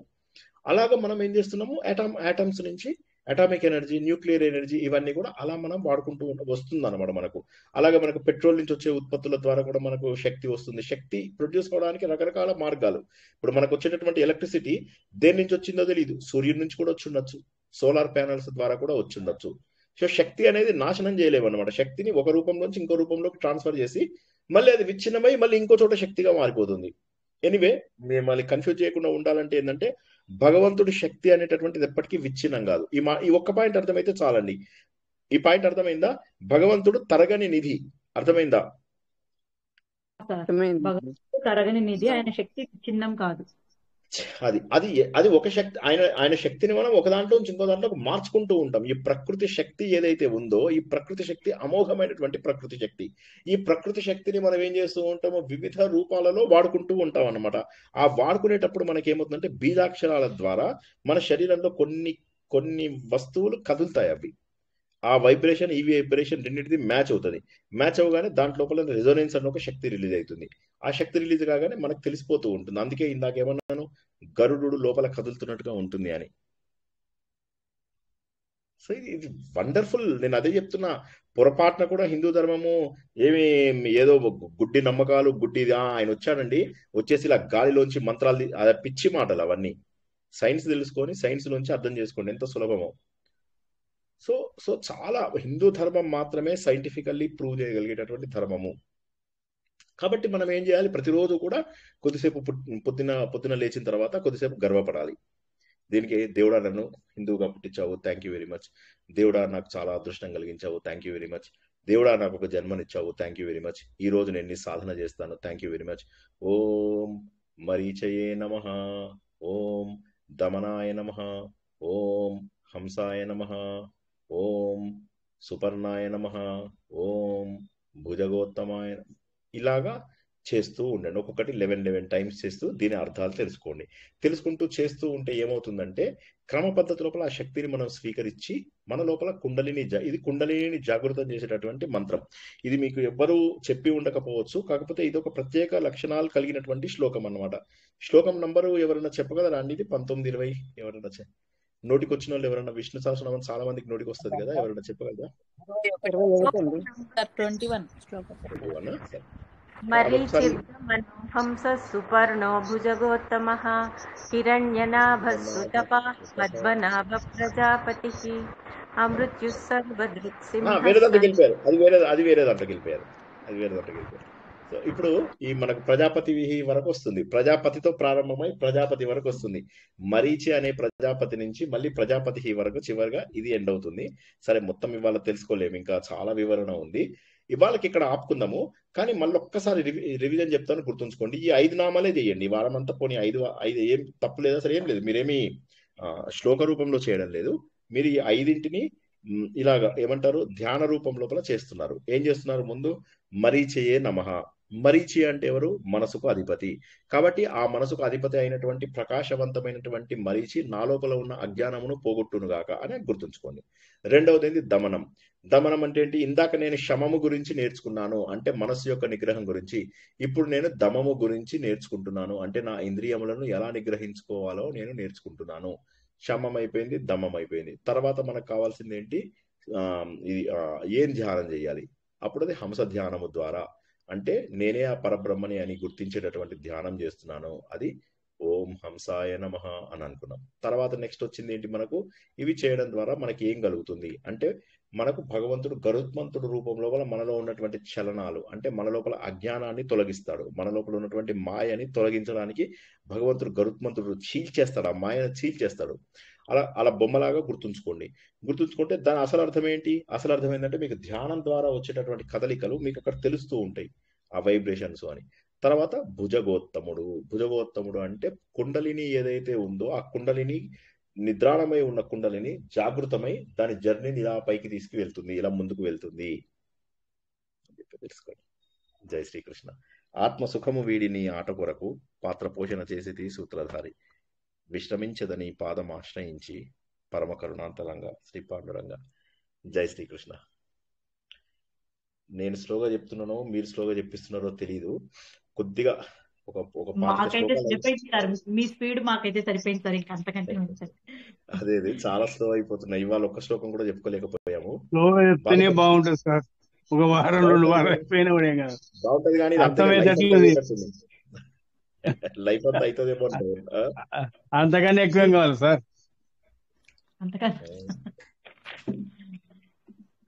ఇంకెవరికైనా ప్రశ్నలు ఉన్నాయండి? సార్, మీకు ఇప్పుడు వీలైతే పంచబ్రహ్మ సంస్థిత దగ్గర 1000 నామాలు ఎలా డిరైవ్ చేశారు లలితా సహస్రనామానికి, అదేదో క్యాలిక్యులేషన్ నేను అర్థం చేసుకోలేదు. ఓకే, నేను కూడా జ్ఞాపకం ఇవ్వట్లేదు నాకు, ఇప్పుడు చూసి చెప్తాను తప్పకుండా. Okay sir. లలితా సహస్రనామము చాలా కాంప్లికేటెడ్. అది లలితా సహస్రనామము, అది మనము చాలా రిఫరెన్స్లు అవి చేస్తే గానీ మనం అది ఇది చేయలేము. So it's a wonderful. మీరు చెప్పినప్పుడు అటెండ్ అవ్వడానికి కుదరలేదు సార్, సాంస్క్రిట్ క్లాస్ లో బిజీగా ఉన్నాం. ఆ క్వశ్చన్స్ ఆన్సర్స్ అవి చూస్తూ ఉంటాను సార్. చాలా టెంప్టింగ్ గా ఉండేది సార్ అది. చాలా. కానీ లలితా సహస్రనామం డెఫినెట్ గా కష్టమైనటువంటిది. ఎందుకంటే లలితా సహస్రనామంలో నామము దాని లక్షణము కాదు కదా. లలితా సహస్రనామంలో మీరు మల్టిపుల్ విద్యలు అదొక విద్య. దట్స్ ఎ ఫుల్ ఫ్లెడ్జ్డ్ విద్య. దశమహా విద్యలలో లలితా సహస్రనామం అనేది త్రిపుర విద్య అని చెప్పేసి తెలుసుకున్నాం కదా. కష్టమైనటువంటిది. అందులోపల అన్ని పేర్లవి మనకు గుర్తుండడం అవి కూడా కొంతవరకు కష్టమే. అదే విష్ణు సహస్రనామం అనుకోండి, మీరు అన్ని పేర్లది మీరు మీనింగ్ గుర్తుంచుకోవచ్చు. ఒకవేళ మీరు మర్చిపోయినా కూడా ఒక్కసారి చూసుకుంటే మొత్తం జ్ఞాపకం వచ్చేస్తాయి. So Vishnu Sahasranamam relatively simple and సాధనకి చాలా సులభం. ఇప్పుడు లలిత సహస్రనామం ఎవరి కోసం అంటే, ఎవరైతే షోడశి పంచదశి చేసి కొద్దిగా హై లెవెల్ వెళ్ళారు, వాళ్ళకి అన్ని బాగా తెలిసి వాళ్ళు ఉన్నారు. అది కూడా అర్థం చేసుకోకుండా షోడశి తీసుకొని మళ్ళీ లాభం ఏమీ లేదు. పంచదశి షోడశిలో తీసుకుంటారు, అది లాభం ఏం లేదు. పూర్ణ విద్య మీరు తీసుకున్నప్పుడు ఆ పూర్ణ విద్యకు సరిపడా ధ్యానం చేయకపోతే లాభం ఏంటి? శ్రీచక్ర ఉపాసన ఉంది, శ్రీచక్రం ఇంట్లో పూజ పెట్టుకుంటారు, పూజనే చేయరు వాళ్ళు. ఈ లేని పాపాలు వస్తాయి. ఇవన్నీ ఏంటంటే భగవంతుని మంత్రం రూపంలో, యంత్రం రూపంలో, స్వరూపం రూపంలో ఇవన్నీ మనం పూజిస్తున్నప్పుడు దానికి మీరు సరైన పద్ధతిలో చేయనప్పుడు ఏమవుతుంది? లేనివి రివర్స్ అవుతాయి మీకు. అట్లాగా సో వీలైనంత వరకు ప్రాపర్ గా చేసుకోవడానికి ప్రయత్నం చేసుకోండి. కానీ చాలా బాగా చెప్పారు, చాలా బాగుంది లలితా సహస్రనామం వింటూ ఉంటే. కాకపోతే మీరు అన్నట్లు అన్ని ఒక్కసారి వింటే మాత్రం గుర్తుండదు సార్. అది పార్ట్ బై పార్ట్ రాసుకొని మళ్ళా మనకి డౌట్ వచ్చినప్పుడు వెనక్కి వెళ్ళి రిఫర్ చేసుకుంటే తప్ప చాలా కష్టంగా ఉంది. అక్కడ నేను కూడా ఇవాళ మళ్ళీ నేను లలితా సహస్రనామం చెప్పాలన్నా మళ్ళీ నేను ప్రిపేర్ అయ్యి చెప్పవలసిందే నాకు. అంటే చూసుకుంటే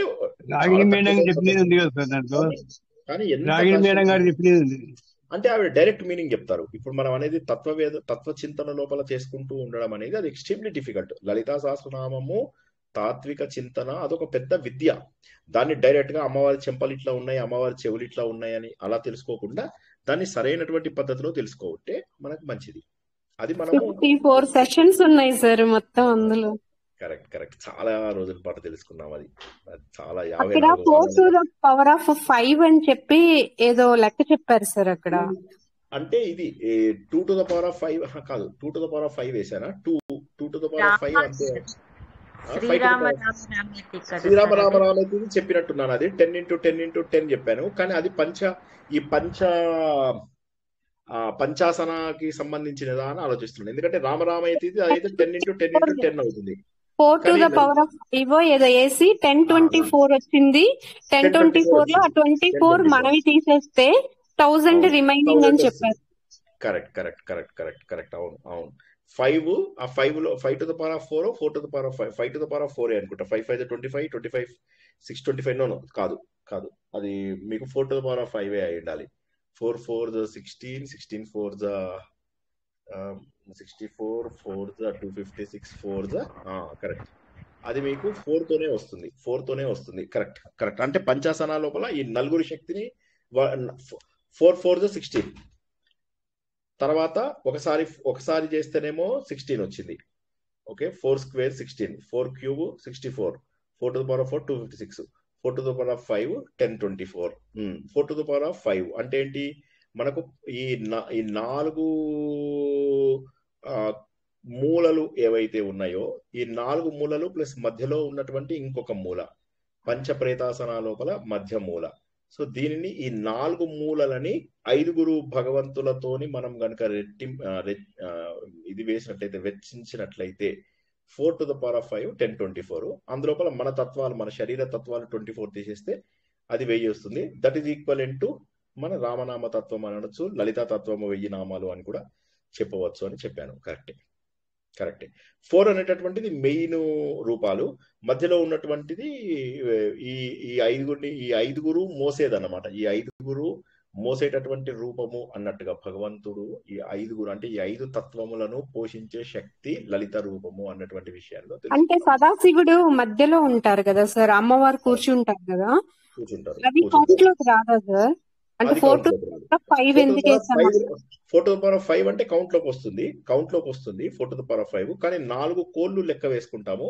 లెక్క వేసుకుని ఈ మధ్యలోది ఎందుకు, అదే నేను కూడా ఆలోచిస్తున్నాను, ఆ మధ్యలోది ఎందుకు మనం ఎక్స్ట్రా క్యాలిక్యులేట్ చేసాం అనేది చూస్తున్నా. నేను కూడా చూస్తానండి, నేను తప్పకుండా చూసి చెప్తాను. బట్ అదే 4 to the power of 5 అది ఖచ్చితంగా 4 to the power of 5. ఎందుకంటే 4 4 the 16 16 4 the 64 64 4 the 256 256 into 4 1024. కాబట్టి 4 to the power 5 వేసాం మనం ఖచ్చితంగా. చూద్దాం, మనం తప్పకుండా చూద్దాం. Okay sir, thank you. ప్రత్యాలీఢ ముద్ర అంటే ఏం సార్? ప్రత్యాలీఢ ముద్రలో ఉంటుంది అమ్మవారు అంటారు. నో ఐడియా, చాలా ఉన్నాయి ముద్రలు, నాకు తెలియదు, అది ఐడియా లేదు, అసలు ఐడియా లేదు. అంటే ఒకటి గుర్తుంచుకుందాం, అంటే దేవుడు అనేది ఒక రూపం కాదు. ముందు ఫస్ట్ అర్థం చేసుకోవాల్సింది ఏంటంటే దేవుడు అనేవాడు ఒక రూపం కాదు, దేవుడు అనేది ఒక శక్తి. ఓకే, ఆ దేవుడు అనే శక్తి మన కన్వీనియన్స్ కోసము మనం ఇలా ఉంటే బాగుంటుంది. ఇప్పుడు దేవుడు ఈ ముద్రలో ఉన్నాడు అంటే మీనింగ్ ఏంటి అంటే మనం ఆ ముద్రలోకి రావాలి అని. దేవుడు అలా ఉంటాడు, ఈ దేవుడు ఈ రూపంలో ఉంటాడు, ఆ దేవుడు ఆ రూపంలో ఉంటాడు అంటే నిజంగా దేవుడు అలా అలా అలా అలా వ్యక్త రూపంలో ఉంటాడని కాదు. భగవంతుడి యొక్క శక్తి అలా ప్రకటితం అవుతుంది. ఉదాహరణకు అగ్ని దేవుడు అంటాం, వాయు దేవుడు అంటాము. దేవుడికి రూపం లేదు. దేవుడికి రూపం ఉంటే వీళ్ళు భాగవతంలో మొత్తం భాగవతం అయిన తర్వాత మళ్ళీ దేవుడు ఎలా ఉంటాడు అని అడగరు కదా. దేవుని రూపంతో మనము పూజిస్తాము, కానీ దేవుడికి రూపం లేదు. దేవుడు అవ్యక్తం. దేవుడు అవ్యక్తం. అవ్యక్తమైనటువంటి దాన్ని శక్తి రూపంలో వ్యక్తమైనటువంటి ప్రతి ఒక్క దానికి మనం పేరిచ్చాం. అంతేగాని దేవుడికి రూపం ఉంటే ఇంకా సింపుల్ కదా, మనం చాలా సింపుల్ గా అర్థం చేసుకోవచ్చు. ఇంకప్పుడు ఇంత కష్టం ఎందుకు అవుతుంది? ఎన్ని వేలాది నామాలు ఎందుకు? అది కాక లలిత సహస్రనామం అన్నా తర్వాత విష్ణు సహస్రనామం అన్నా వేరు కాదు కదా, శివ సహస్రనామం అన్నా వేరు కాదు కదా. భగవంతుడు ఒక్కడే అయినప్పుడు అతని శక్తి వివిధ రూపాలలో ప్రకటితమవుతున్నప్పుడు ప్రకటితమవుతున్నటువంటి ప్రతి శక్తికి ఒక పేరు మనం ఇవ్వడం జరుగుతోంది. ప్రకటితమవుతున్నటువంటి ఒక శక్తికి ఒక పేరు ఇస్తున్నాం మనం. ఉదాహరణకి మన ఈ భుజాలకు శక్తి వస్తే దాన్ని ఇంద్రుడు అని అంటున్నాం, ఈ ముక్కు దగ్గరికి వచ్చేసరికి ఒక అశ్విని దేవతలు అంటున్నాం. అలా మనము పెట్టుకున్నటువంటి పేరు. భగవంతుడి యొక్క చైతన్యము ఒకే చైతన్యము మన శరీరంలో ప్రవహించి వివిధ రకాల పనులు మనం ఎలా చేస్తున్నామో అదేవిధంగా ప్రపంచంలో ఒకే చైతన్యము అంతటా వ్యాపించి ఉండి వివిధ ఫంక్షన్స్ చేస్తోంది.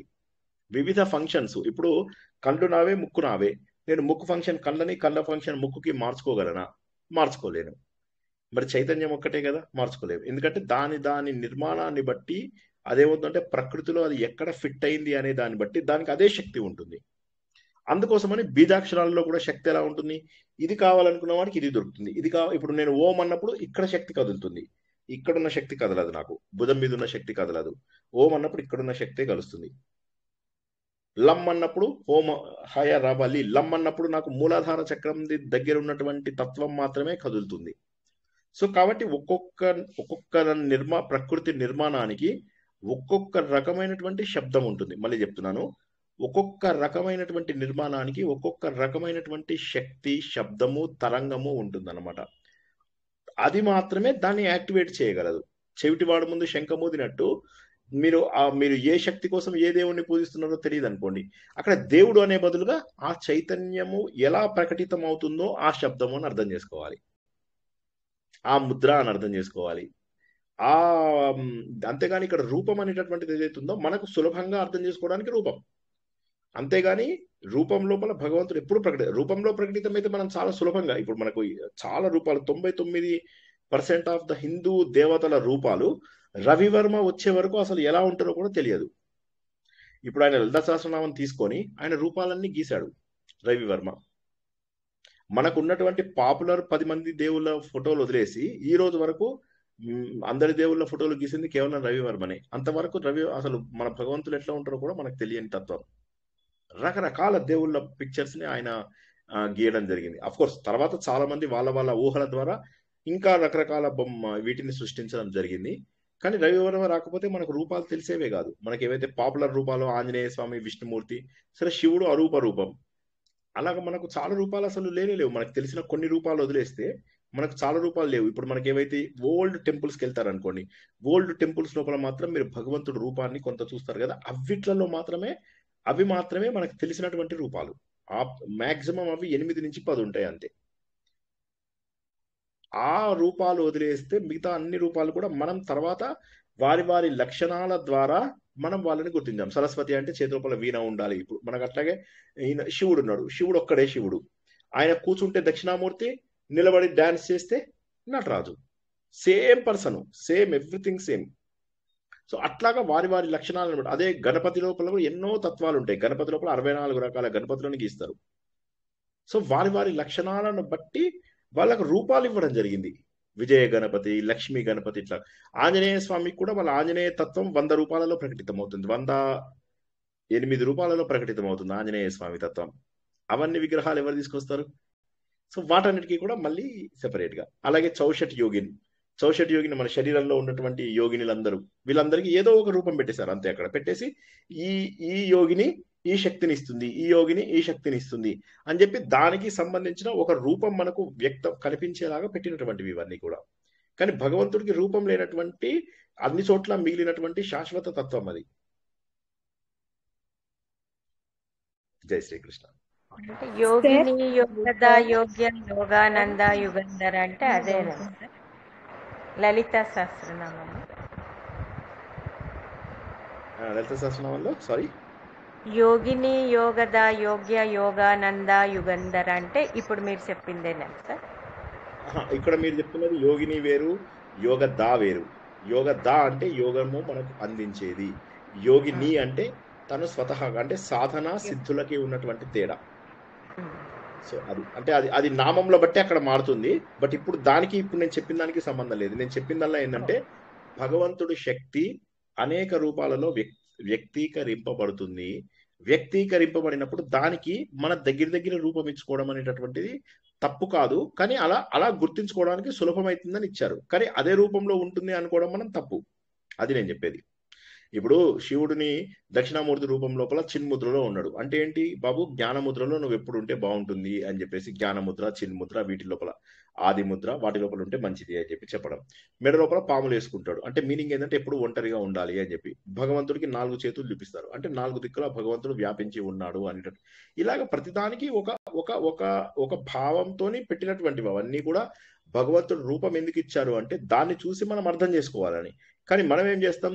ఇప్పుడు ఈయన ఉన్నాడు, ఈయన దత్తాత్రేయ స్వామికి 3 తలకాయలు ఉంటాయా? దేవుడికి ఎక్కడైనా ఉండవు. ఆయన ఏంటంటే త్రిమూర్తి స్వరూపము, సృష్టి స్థితి. ఎందుకు ఆయనకి మనకు మళ్ళీ దాని వెనకాల కథ చూసుకుందాం ఒకసారి. కథ చూసుకుంటే ఏమవుతుంది? వీళ్ళు ముగ్గురు, చంద్రుడు, దూర్వాసుడు, వీరు తన శక్తిని మళ్ళీ వాళ్ళు ఏం చేస్తారు? ఈయనకి దత్తాత్రేయ లోపల ఇచ్చేసి వెళ్ళిపోతారు కదా. ఆత్రేయ అనసూయలకు పుట్టినటువంటి దత్తాత్రేయుడికి 3 పిల్లలు పుడతారు కదా, బ్రహ్మ, విష్ణు, మహేష్ వల్ల. దూర్వాసుడు తన లక్షణాలను, రుద్రుడి లక్షణాలను ఇచ్చేస్తాడు. చంద్రుడు తన బ్రహ్మ లక్షణాలను ఇచ్చేస్తాడు. ఈయననేమో తన ఒరిజినల్ లక్షణాలైనటువంటి విష్ణు లక్షణాలు. సో 3తో ఉన్నాడు అని చెప్పి. షణ్ముఖుడు అంటారు. షణ్ముఖుడు అంటే 6 ముఖాలు. 6 ముఖాలు అంటే 6 ముఖాలు ఉంటాయా? ఉండవు. అక్కడ ఎలా ఉంటుంది? ఒక ట్రయాంగిల్ ఉంటుంది. ఈ ట్రయాంగిల్ ని రివర్స్ గా ఇంకొక ట్రయాంగిల్. ఒక ట్రయాంగిల్ ఏమో అమ్మవారి ట్రయాంగిల్, పైకి వెళ్తున్నటువంటిది. స్థూలంలోంచి సూక్ష్మంలోకి వెళ్తున్నటువంటి ట్రయాంగిల్ ఏదైతే ఉంటుందో, అంటే పైన పీక్ ఉండి కింద బేస్ ఏదైతే ఉంటుందో అది అయ్యవారి ట్రయాంగిల్. దాన్ని రివర్స్ వేసినట్లయితే అందులో శక్తి ట్రయాంగిల్. ఏది? పైన స్థూలం ఉండి కింద సూక్ష్మం ఉండి, సూక్ష్మంలోంచి స్థూలంలోకి వెళ్ళింది అంటే అమ్మవారిది. ఈ రెండింటిని కనుక జాయిన్ చేస్తే 6 ముక్కలు మిగిలిపోతాయి. మన పవన్ కళ్యాణ్కి మిగిలిపోయినట్టుగా 6 ముక్కలు మిగిలిపోతాయి. అంటే శివుడు, శక్తి, వీరిద్దరి యొక్క కుమారుడు షణ్ముఖుడు. 6 ముఖాలు వస్తాయి అంటే 6 ముఖాలలో చూపిస్తారు. అంతేకాదు, అగ్ని ఉంది. అగ్ని లోపల మనము ఇది వేయగానే అగ్ని ఎలా అయితే పైకి ఉద్భవిస్తుందో షణ్ముఖుడు అలా పైకి ఉద్భవించాడు. 6 ముఖాలతోని పైకి వచ్చాడు అని చెప్పేసి లెక్క అన్నమాట. ఇప్పుడు మీరు శివుడి శక్తి ఉంది. శివుడి శక్తిని కనుక తీసుకున్నట్లయితే అగ్ని లోపల నెయ్యి వేసినట్లయితే అది పైకి వస్తుంది. సో దాన్ని లింగ స్వరూపంగా పూజించడం అంటూ మొదలైంది. ఇలాగ ప్రతిదాని వెనకాల ఒక తత్వం ఉంటుందని గుర్తించాలి. కానీ గుర్తించకపోతే వచ్చే నష్టం ఏముందా అంటే ఏమి లేదు. కానీ అక్కడ మిగిలిపోతాం అంతే. అర్థం చేసుకోవడం ద్వారా మనకి ఇంకా సులభంగా అర్థమవుతుంది. షణ్ముఖుడు అంటే ఇప్పుడు ఆయన 6 ముఖాలు వేసుకొని అట్లా ప్రతి చోటికి అక్కడ వెళ్తాడని కాదు కదా. రావణాసురుడు అంటే 10 తలకాయలు వేసుకొని వెళ్తాడు అని కాదు కదా. రావణాసురుడు అంటే ఇంద్రియాలను నిగ్రహించుకోలేనటువంటి ఒక రాక్షసుడు రావణాసురుడు అని అర్థం చేసుకోవాలి. సార్, షణ్ముఖుడు అంటే షణ్మాత్రలు పెంచుతారు కాబట్టి ఆయనకి 6 ముఖాలు అని కూడా చెప్తారు. అది కూడా ఇక అవన్నీ కథలు అవి ఉన్నాయి. శరవణ రూపం లోపల ఆయన కథ ఉంది. కార్తికేయ అనే దానికి కథ ఉంది. ఇవన్నీ అంటే రకరకాల కథలు వదిలేసి మనము ముందు మెయిన్ తత్వంని కనుక గుర్తించినట్లయితే ఇది. ఎందుకంటే ఇప్పుడు ఈ కథలన్నీ కూడా పురాణాలలో వచ్చినవి. ఇవి వేదాలలో ఎక్కడ లేవు. మీకు ఇవి వేదాలలో ఏ వేదంలో ఏ దేవుణ్ణి గుర్తించలేదు. అందుకోసమే చాలా మంది ఏమంటారు, అసలు పురాణ కథలు వదిలేయాలంటారు. ఇప్పుడు నేను చెప్పేది చూడండి, దయానంద ఆర్యకు వేద వాళ్ళైతే ఆర్య వేదిక వాళ్ళు అంటారు అసలు no, we'll go back to Vedas. ఎందుకంటే ఈ పురాణాలు ఇవన్నీ ఏమవుతున్నాయంటే మనుషుల లోపల అజ్ఞానాన్ని పెంచుతున్నాయి. దానివల్ల ఏమవుతుంది? కన్ఫ్యూజన్ ఎక్కువైపోతుంది. కన్ఫ్యూజన్ ఎక్కువైపోయి ఏమవుతుంది, మనుషులు రకరకాలుగా విడిపోయే అవకాశం ఉంది అన్నట్టుగానే విడిపోయారు. విడిపోయి ఏమైంది, వేదవ్యాసుడు వెళ్ళిపోయిన తర్వాత 72 గుంపులుగా విడిపోయారు జనాలు. 72 గుంపులుగా విడిపోతే వీళ్ళందరినీ ఎలాగ ఇది చేయడం? వైష్ణవులు అంటారు విష్ణుమూర్తి గొప్ప, శివుడు అంట. ఇవన్నీ రావడానికి కారణం ఏంది? వేదవ్యాసుడు రకాల 18 పురాణాలు తయారు చేయడం. ఆయన కరెక్టే చేశాడు, కానీ మనుషులు దాన్ని తప్పర్థం చేసుకుంటారు. 18 పురాణాలు వచ్చేసరికి రకరకాల 18 మహాపురాణాలు, 18 ఉప పురాణాలు, 18 అతి ఖీల, ఇలా రకరకాల మొత్తం 180 పురాణాలు ఉన్నాయి. సో ఇప్పుడు 180 పురాణాలలో 180 మళ్ళా మధ్యలో నాలాగే ఎవడో తిక్కలు ఉన్నాడు, వాడు 2 పురాణాలు రాసి అందులో పెడతాడు. స్కంద పురాణం నేను చెప్పాను, 8000 శ్లోకాలు ఉన్న స్కంద పురాణం ఇవాళ 81,000 దాకా రాసేశారు పండితులు. రకరకాల పండితులు ఇక్కడ వచ్చేసి ఏం చేస్తున్నారంటే కథలు పెంచుకుంటూ పోతున్నారు. ఇప్పుడు మీరు స్కంద పురాణంలో మీ ఇంటి పక్కన దేవాలయంది కూడా కథ ఉంటుంది. వేదవ్యాసుడికి అప్పుడు ఏం తెలుసండి మీ ఇంటి పక్క టెంపుల్ గురించి? సో అట్లాగా కలిపేసుకుంటూ పోతున్నారు కథలు. సో కాబట్టి ఏంటంటే మనం సులభంగా అర్థం చేసుకోవడానికి తత్వము ఇది కుదరదు. సో శంకరాచార్య వచ్చేసరికి ఇటువంటి కన్ఫ్యూజన్స్ చాలా ఉన్నాయి. సో అప్పుడు ఏమైంది, పురాణాలలో చెప్పినటువంటిది కథల కంటే కూడా తత్వం ఎక్కువ. కానీ మనం ఏం చేస్తున్నామంటే తత్వంని పక్కన పాడేసి కథలు, అమ్మవారి చెంపలు ఇట్లా ఉంటాయి, చెవులు ఇట్లా ఉన్నాయి, అమ్మవారు కరుణ రస. అవునండి, అమ్మవారు కదండి, కరుణ బాగా ఉంటుందండి, అమ్మవారు మనకు దయ. అయిపోయింది. ఇవన్నీ మనం ఏంటంటే నా మీద కరుణ చూపించమ్మా అని మళ్ళీ అమ్మవారి వెనకాల పడతాం. సో ఇది కాదు మనకు కావాల్సింది. మనకు కావాల్సింది ఏంటంటే తత్వము, మనలో ఉన్న దైవత్వాన్ని బయటికి తీసుకురావడం, మనలో ఉన్న దైవత్వాన్ని ఆవిష్కరించుకోవడం మనకు కావాల్సింది. చిన్న డౌట్ సార్ చిన్న డౌట్.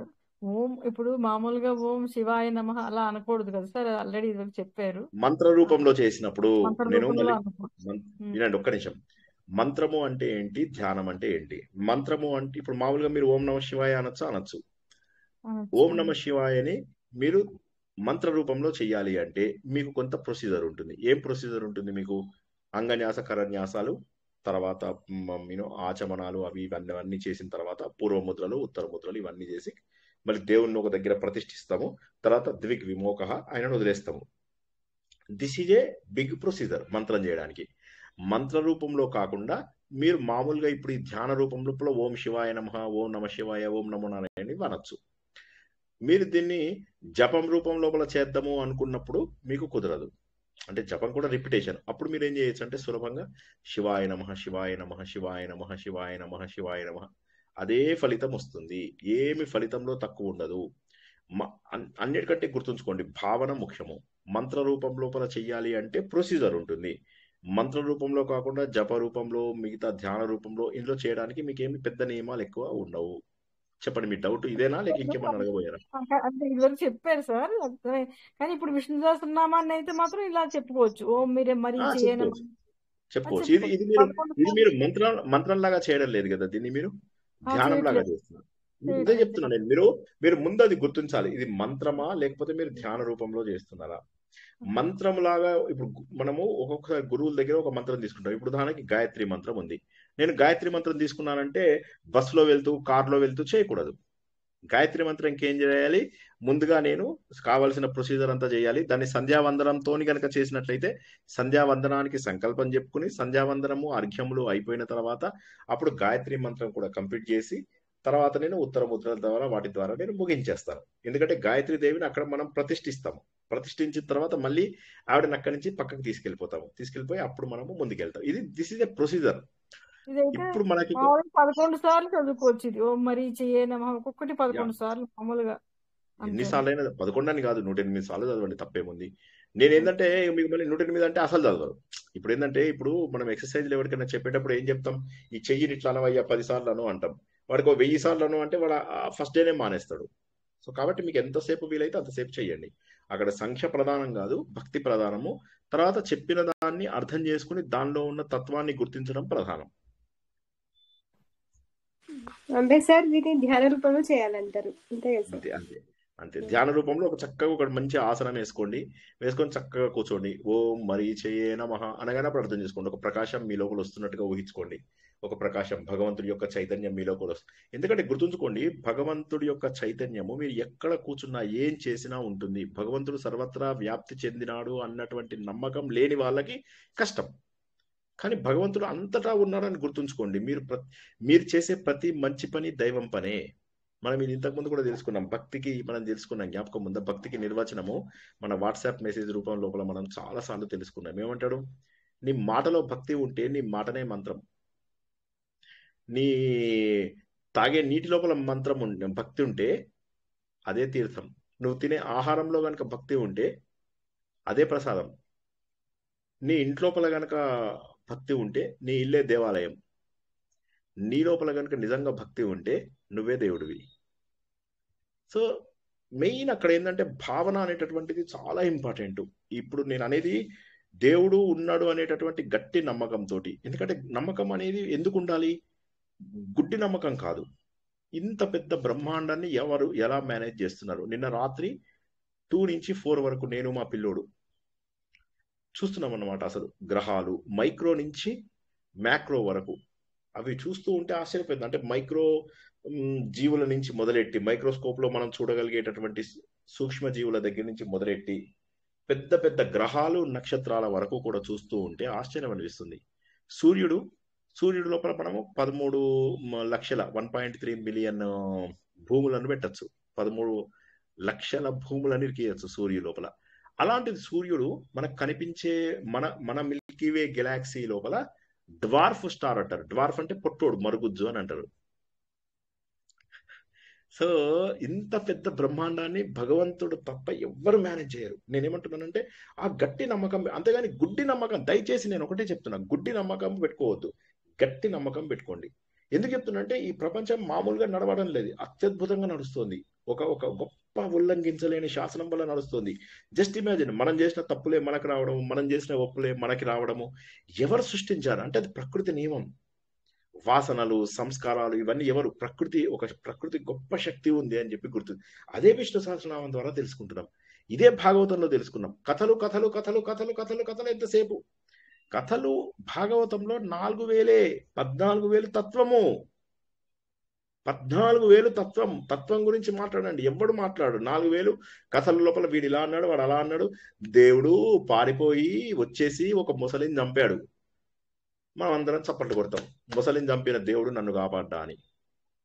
సో అక్కడ మోసపోకండి. అంటే నేను ఏమంటున్నానంటే అక్కడ అర్థం చేసుకోవాల్సింది ఏంటి? ఎప్పుడైతే గజేంద్రుడు సంసార బంధంల నుంచి నన్ను విడదీసుకో భగవంతుడా, నాకు జ్ఞాపకం ఉంది, నువ్వు అన్ని చోట్ల వ్యాపించి ఉన్నటువంటి వాడివి అని చెప్పేసి ఎప్పుడైతే గుర్తించగలుగుతాడో ఆయన పూర్వజన్మ సుకృతం వల్ల ఇంద్రద్యుమ్నుడు, అప్పుడు ఆయనకి ఏమవుతుంది? బంధనాల నుంచి భగవంతుడు ఆ బంధనాలను నరికేశాడు అని అర్థం. అలా అర్థం చేసుకోవాలి. అర్థం చేసుకోవాల్సిన పద్ధతిలో దాన్ని అర్థం చేసుకోవాలి. అజామీలుడు నారాయణ నారాయణ అనగానే వైకుంఠానికి వెళ్ళాడు. వైకుంఠానికి మధ్యదారిలో ఆగుతాడు. ఆగిన తర్వాత ఆయనతో చాలా సాధన చేయించి తీసుకెళ్తాడు. చాలా బాధపడతాడు తను. నేను మొదట్లో సాధన చేయలేదు, మంచి బ్రాహ్మణ కుటుంబంలో పుట్టి ఎంతో చేసుకుని నేను సాధన చేయలేకపోయాను, స్టార్టింగ్ లో చేసిందంతా కూడా వదిలేసి నాశనం అయిపోయాను, ఏదో అది కొద్దిగా ఉండడం వల్ల ఇంత వచ్చాను అని చెప్పి అక్కడి నుంచి సాధన చేసుకొని తొందరగా ఎదిగేసి భగవంతుల్లో ఐక్యం. ఇది మనకు సాధన వల్ల భగవంతుడి దగ్గరికి వెళ్తాను. అట్లా మీనింగ్ చూసుకుంటామా? చచ్చిపోయేటప్పుడు దేవుడి పేరు చదివితే చాలు అంటే అప్పుడు మన విద్యాప్రకాష్ ఆనంద్ గారి జోక్ లాగా ఉందన్నమాట. వాడు ఏం చేస్తాడు? అది నారాయణ నారాయణను అని చెప్తే వాడికి అనబుద్ధిగా, వాడు అనలేడు. తండ్రి అందరు పిల్లలు వచ్చి చుట్టూరుగా ఉంటారు, ఏది అనిపిద్దాం అని చెప్పేసి సగం పేరైన నారాయణలో సగం పేరైనా అనిపిద్దాం అని చెప్పేసి ఆయన అనలేకపోతున్నాడని నార చూపిస్తారు అన్నమాట. నార చూపించి నాన్న ఇదేంటి అంటారు. అంటే వాడు నారా అంటే కనీసం నారాయణలో 2 అక్షరాలైనా జీవితంలో అలవాటు ఉండాలి కదా వాడికి. చూసాడు పీచు అని చచ్చిపోతాడు. ఆయన విద్యాప్రకాష్ ఆనందగిరి గారు ఆయన చెప్తాడు నాలాగారు. రేఖాంతం కూడా అంతే అండి, ఒక సినిమాలో, పాత సినిమాలో. సో అలాగా ఏమవుతుందంటే తత్వం అర్థం చేసుకోవడానికి ప్రయత్నం చేస్తే మనకు చాలా బాగుంటుంది. భాగవతంలో ప్రతి కథ కూడా తత్వం తెలుసుకోలేదు, తత్వం చెప్పేటటువంటిదే. చెప్పిన ఈ పాయింట్ విద్యాప్రకాశానంద గారి భగవద్గీతలో ఒక పేజ్ అంతా అసలు ఎంత ఎక్స్ప్లెయిన్ చేశారంటే, ఒక్క రోజులో చనిపోయేటప్పుడు ఒక రోజు 1 గంట అనలేం, మనం జనరల్ గా అనలేం. అది ఎలా ఎక్స్ప్లెయిన్ చేశారంటే ఎంత చిన్న పిల్లలకైనా అర్థమయ్యేలాగా మొత్తం పేజ్ అంతా ఎక్స్ప్లెయిన్ చేశారండి పాయింట్. మహానుభావుడు. నేను అదే చెప్తున్నా కదా, ఆయన మలయాళ స్వామి గారి శిష్యుడు. ఈ మలయాళ స్వామి మళ్ళీ మన తపోవన్ మహారాజు వీళ్ళ గ్రూప్ కి చెందినవాడు అన్నమాట. నేను అదే అంటాను, అంటే you have to take that legacy forward.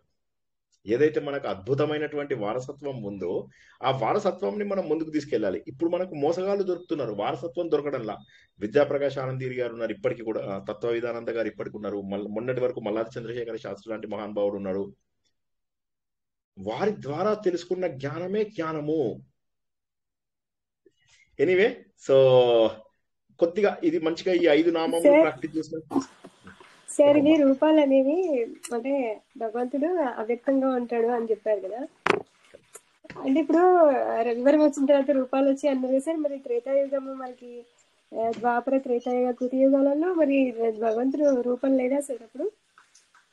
భగవంతుడి రూపము అనేది ఏదైతే ఉన్నదో ఇప్పుడు మీరు చెప్తున్నట్టుగా ఒక పర్టికులర్ దేవుడి లోపల ఇలా కూర్చొని నిరంతరం ఉంటాడు అట్లా ఉండదు. భగవంతుడు అవతారాలు ఎత్తాడు అని ఎక్కడి నుంచి తెలిసింది మీకు? వేదాలలో చెప్పాడా ఎక్కడైనా రూపం ఉందని? అదే సార్ పురాణాలలో ఇప్పుడు మీ ఆ యుగాలలో పురాణాలలో కూడా భగవంతుడికి ఇలా రూపం ఉందో లేదో కాదు, పురాణాలలో రామాయణ మహాభారతాలలో మీకు రూపం కనిపించింది. ఇంకెక్కడైనా మీకు రూపం కనిపించిందా నాకు చెప్పండి. వేదాలు మెయిన్ సోర్సెస్ కదా, అందులోపల మీకు ఎక్కడైనా రూపం కనిపించిందా? ఉండదు, లేదు సార్. ఉండదు. సో కాబట్టి ఏంటి, కానీ మరి అలాంటప్పుడు ఇవన్నీ తప్ప? ఇవన్నీ తప్పు కాదు. ఇవన్నీ ఏంటంటే భగవంతుడు వ్యక్తీకరింపబడినటువంటి లక్షణాలు కలిగినటువంటి కొంతమంది. రాముడు రూపం లోపల రాముడు పరిపూర్ణమైనటువంటి అవతారంగా ఆయన వ్యక్తీకరింపబడ్డాడు. అప్పుడు మనం అందులో గుర్తించాలి. ఇప్పుడు మనము దశావతారాలను ఎలా అర్థం చేసుకున్నాము? దశావతారాలు ఇప్పుడు మీరు అమ్మవారి కథ చదివితే మీకు అక్కడ దశావతారాలు అంటే ఆవిడ 10 గోర్ల లాగా ఉంటాయి. మరి అది కరెక్టా లేకపోతే భాగవతం కరెక్ట్ అంటారా? ఏది కరెక్ట్ అంటారు? ఒక పురాణం ఇంకో పురాణాన్ని కాంట్రాడిక్ట్ చేయడం లేదంటారా? ఒక పురాణంలో చెప్పిన విషయాన్ని ఇంకో పురాణం తప్పుగా చూపిస్తుంది అక్కడ. సో అందుకోసము తత్వం అర్థం చేసుకుంటే చాలు. ఇప్పుడు మనకు మనుషుల్లాగా చూసి ప్రతి ఒక్క దేవుణ్ణి, ఇప్పుడు మనము మనుషుల్లాగా ఉన్నాం కాబట్టి దేవుళ్ళను మనుషుల్లాగా ఊహించుకుంటున్నాం. పశువులు గనక దేవుళ్ళని పెట్టే శక్తి ఉంటే అవి దేవుళ్ళకి కొమ్ములు పెట్టి 4 కాళ్ళు పెడతాయి. సో కాబట్టి ఏంటంటే భగవంతుడు రూపం ఉన్నటువంటి వాడు. అందుకోసమే శివుడి యొక్క రూపం ఎందుకు పాపులర్ అయింది? అరూప రూపం అంటే రూపం లేదు. భగవంతుడు నిరాకారుడైనటువంటి నిరాకార పరబ్రహ్మ, సచ్చిదానంద నిరాకార పరబ్రహ్మ. ఎన్నిసార్లు తెలుసు, ఎన్ని చోట్ల చదివారు చెప్పండి మీరు ఈ మాట? ఏ దేవుడికైనా వర్ణించేటప్పుడు నిరాకారము సచ్చిదానంద పరబ్రహ్మ అని చెప్పేసి చదువుకుంటారు. అయితే రూపంతో పూజించడం తప్పు లేదు. ప్రారంభ దశ లోపల మనకు అనువుగా పూజించుకుంటే మంచిది. లేకపోతే ఇప్పుడు మనం ఎలా ముందుకెళ్తాం? కాబట్టి మనకు విగ్రహారాధన అనేటటువంటిది అదొక అదృష్టం. కానీ నేనేమంటానంటే అదే అలాగే ఉంటాడు దేవుడు అని చెప్పడం తప్పు. దేవుడు అన్ని రూపాలలో ఉంటాడు. మీ రూపంలో నా రూపంలో కూడా ఉంటాడు. కాబట్టి దేవుడు ఏ రూపంలో ఉన్నాడని చెప్తాం? కాబట్టి దేవుడిని లక్షణాల రూపంలో తెలుసుకోవడం కోసం మనం విష్ణు సహస్రనామం చదువుతున్నాం. మీకు అర్థమవుతుందో కావడం లేదో నేను చెప్తున్నది? అర్థమైంది సార్. మనము దేవుడి లక్షణాలు ఇలా ఉంటాయి అని చెప్పి తెలుసు. ఇప్పుడు దేవుడు రూపం అలా ఉంటే దేవుడు రూపం డైరెక్ట్ గా గీసేసేయచ్చు కదా. విష్ణు సహస్రనామం, లలితా సహస్రనామం, శివ సహస్రనామం ఇవన్నీ ఎందుకు? భాగవతంలో ఇంత చెప్పడం ఎందుకు? ఇప్పుడు కృష్ణుడు పరబ్రహ్మ అది అని చెప్పినప్పుడు లేదు సార్, నేను అడిగింది ఏంటంటే ఆ యుగాలలో అంటే మనకి త్రేతాయుగం కలి అది మన కృతయుగంలో కూడా దేవుడు అవ్యక్త అంటే అప్పుడు రూపాలు ఉండేవా ఆ సమయంలో? అంటే మనకు తెలియదు, మనం చెప్పలేము. ఎందుకంటే ఇప్పుడు మనం ఏం చేస్తున్నాము, కొన్ని కోట్ల సంవత్సరాల కింద రాసినారు అన్నటువంటి గ్రంథాలను ఇవాళ మనం చూస్తున్నాం. తాళపత్ర గ్రంథాలు వాల్మీకి రాసిండైతే దొరికే అవకాశం లేదు కదా. వాల్మీకి ఎన్ని సంవత్సరాల కిందటి వాడు? ఒకవేళ రాముడిది కనుక మనం క్యాల్కులేట్ చేసుకుంటే రాముడు ఎన్ని సంవత్సరాల కిందటి వాడు? సుమారుగా లెక్కేసుకుందాం. 800 కోట్ల సంవత్సరాలు ఒక కల్పం. 800 కోట్ల సంవత్సరాలు అంటే రాముడు 24వ కల్పం వాడు, మనం ఇప్పుడు 28వ కల్పంలో ఉన్నాం.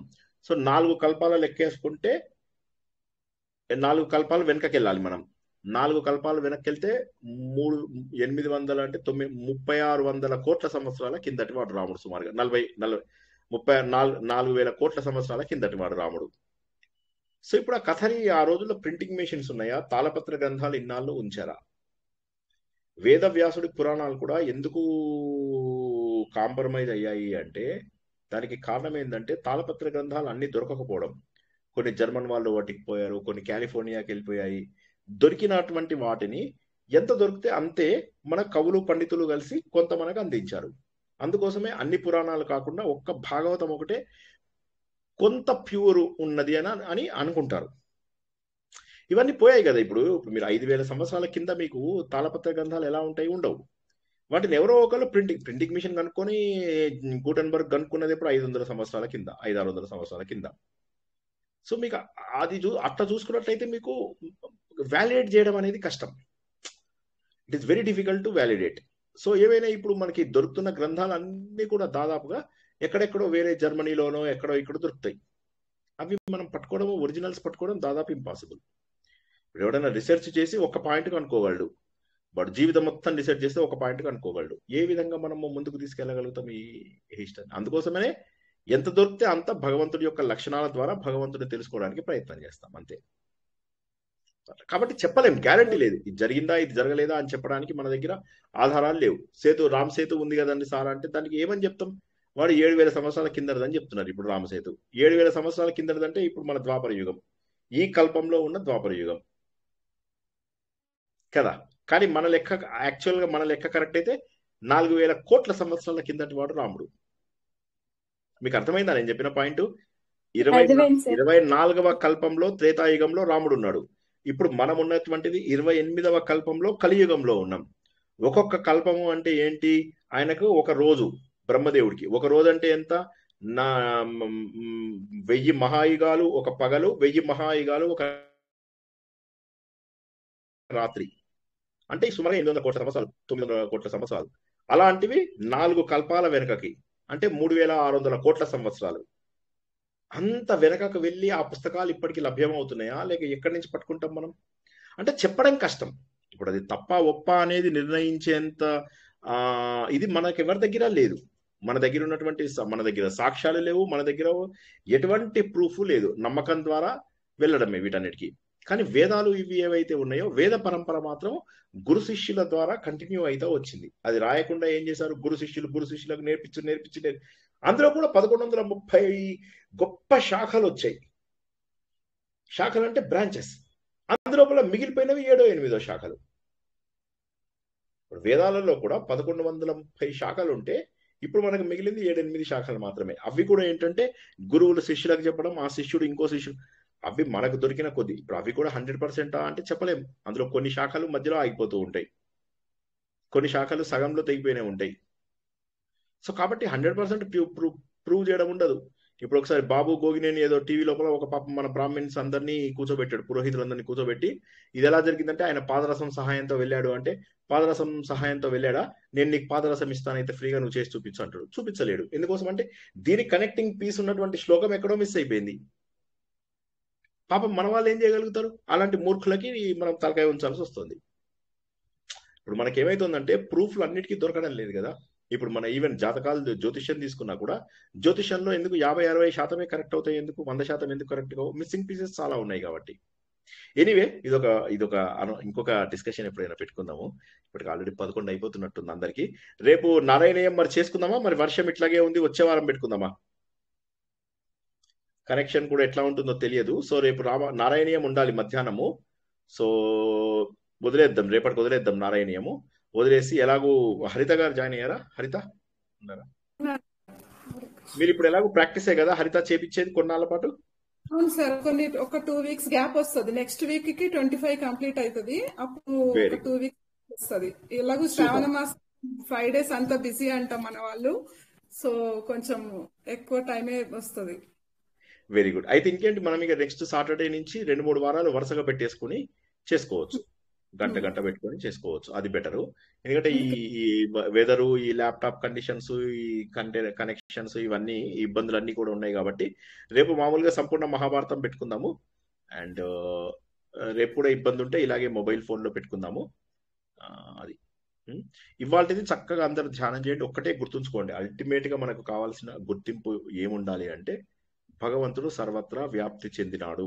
భగవంతుడి పైన గాఢ నమ్మకం పెట్టుకోవాలి. నీదేం కులము, ఏం మతము, ఏమి సంబంధం లేదు. నువ్వు మనిషివా, పశువా, జంతువా, చెట్టువా, చేమవా సంబంధం లేదు. అన్నింటికీ మూలము ఒక శక్తి ఉంది, పవర్ఫుల్ శక్తి ఉంది. ఆ శక్తి అనేటటువంటిది రూపంతోని, మంత్రంతోని, యంత్రంతోటి, నిరాకారంతో, కుండలినితోటి 5 రకాలుగా మనము పూజించితే తెలుస్తుంది అని చెప్పేసి మన దాంట్లో దొరికిన పీసులు ఏవైతే కనెక్టింగ్ పీసెస్ ఉన్నాయో వాటి ద్వారా తెలుసుకున్నాం. కాబట్టి వీటి ద్వారా ఎంత వీలైతే అంత మనం సాధన చేయడంలో ఏమీ తప్పు లేదు. ఎందుకంటే కొన్నిటికి కనెక్టింగ్ పీస్ ఇప్పుడు ఇందులో చెప్పింది ఇంకో చోట మనకు లక్కీగా భాగవతంని ఎందుకు స్టాండర్డ్ గా తీసుకుంటారు, రామాయణం మహాభారతాన్ని ఎందుకు స్టాండర్డ్ గా తీసుకుంటారు. మిగతా పురాణాలు చాలా ఉన్నాయి. ఇప్పుడు శివ పురాణము మోస్ట్ పాపులర్, విష్ణు పురాణము మోస్ట్ పాపులర్, ఇంకా ఉన్నాయి బ్రహ్మాండ బ్రహ్మ వైవర్తన, ఇవన్నీ ఉన్నాయి మనకు. ఇవన్నీ కానీ ఇక అన్నింటిలో మెల్లమెల్లగా తగ్గిపోయింది, స్టాండర్డ్ తగ్గిపోతా పోయింది. అవి చెప్పకూడదా, చెప్పచ్చు, 18 పురాణాలని చెప్పుకోవచ్చు, కథల్లాగా చెప్పుకోవచ్చు అంతే. కానీ తత్వంగా చూసుకున్నట్లయితే ఒక్క భాగవతం ఏదైతే మన నారాయణీయం ద్వారా తెలుసుకుంటున్నామో, అదృష్టవశాత్తు ఏమైంది, భాగవతాన్ని మళ్ళీ నారాయణ భట్టాద్రి ఆయన తన భాష లోపల మళ్ళీ మన అందరికీ అందించడం అనేది లెగసీని క్యారీ ఫార్వర్డ్ చేశాడు, ముందుకు తీసుకొచ్చాడు. ఈ వారసత్వాన్ని కొద్దిగా ముందుకు తీసుకొచ్చారు. అలా ఎంత చేసుకోగలిగితే మనం అంత ముందుకు తీసుకెళ్ళగలిగినటువంటి గ్రంథాలు మనకు బాగా ఉపయుక్తం. సో కాబట్టి భాగవతాన్ని స్టాండర్డ్ గా తీసుకుంటే తప్పేమీ లేదు. అందులోపల కూడా దేవుడి గురించి చెప్పినవి 4 దేవుడి యొక్క రూపంతో సంబంధమైన కథలు 4000 శ్లోకాలు అయితే 14,000 శ్లోకాల నిండా భగవంతుడి యొక్క నిరాకార సర్వాంతర్యామి తత్వము, సర్వజ్ఞత ఇవన్నీ కూడా ఉన్నాయన్నమాట. సర్వవ్యాపకత్వము, ఇవన్నిటిని గురించి ఎక్కువ ఎక్స్ప్లెయిన్ చేయడం అనేది జరిగింది. సరే, నేను చెప్పింది మళ్ళీ చెప్తున్నాను, ఎందుకంటే ఏదో ఒక్కసారైనా నెత్తిలోకి ఎక్కుతుందేమో అనే విషయం. జై శ్రీకృష్ణ. సార్ మీలో నాలెడ్జ్ లో మాకు 0.001 కూడా లేదు సార్. అస్సలు లేదండి, అస్సలు ఏం లేదు. అసలు మాకు ఆశ్చర్యంగా అనిపిస్తుంది మిమ్మల్ని చూస్తుంటే, ఇన్ని చెప్తున్నారు, మా బుర్రలోకి ఎప్పుడు ఎక్కుతాయేమో అనేసి. ఏం లేదు, మీరు ఒక్కటి అంటే నేను అందరికీ రిక్వెస్ట్ చేసేది ఏంటంటే, నాలెడ్జ్ ఇంపార్టెంట్ కాదు. మీరు అసలు పొరపాటున కూడా సార్కి ఎక్కువ నాలెడ్జ్ ఉంది అసలు అలా అనుకోవద్దు. ఒప్పుకుంటా, ఏంటంటే నేను చదివాను కాబట్టి నాకు నాలెడ్జ్ ఉంది. కానీ నేనేమంటున్నానంటే అనుభవించండి, అన్నిటికంటే ఎక్కువ జ్ఞానం వస్తుంది. భగవంతుడు భగవద్గీతలో ఏమన్నాడు తెలుసా, ఎవరైతే భగవంతుడు వైపు దారిలో వెళ్తారో వాళ్ళకు బుద్ధియోగం ఆయననే కల్పిస్తానన్నాడు. మన చదువుతోటి మన బ్యాక్గ్రౌండ్ తోటి సంబంధం ఉండదని గుర్తుంచుకోండి.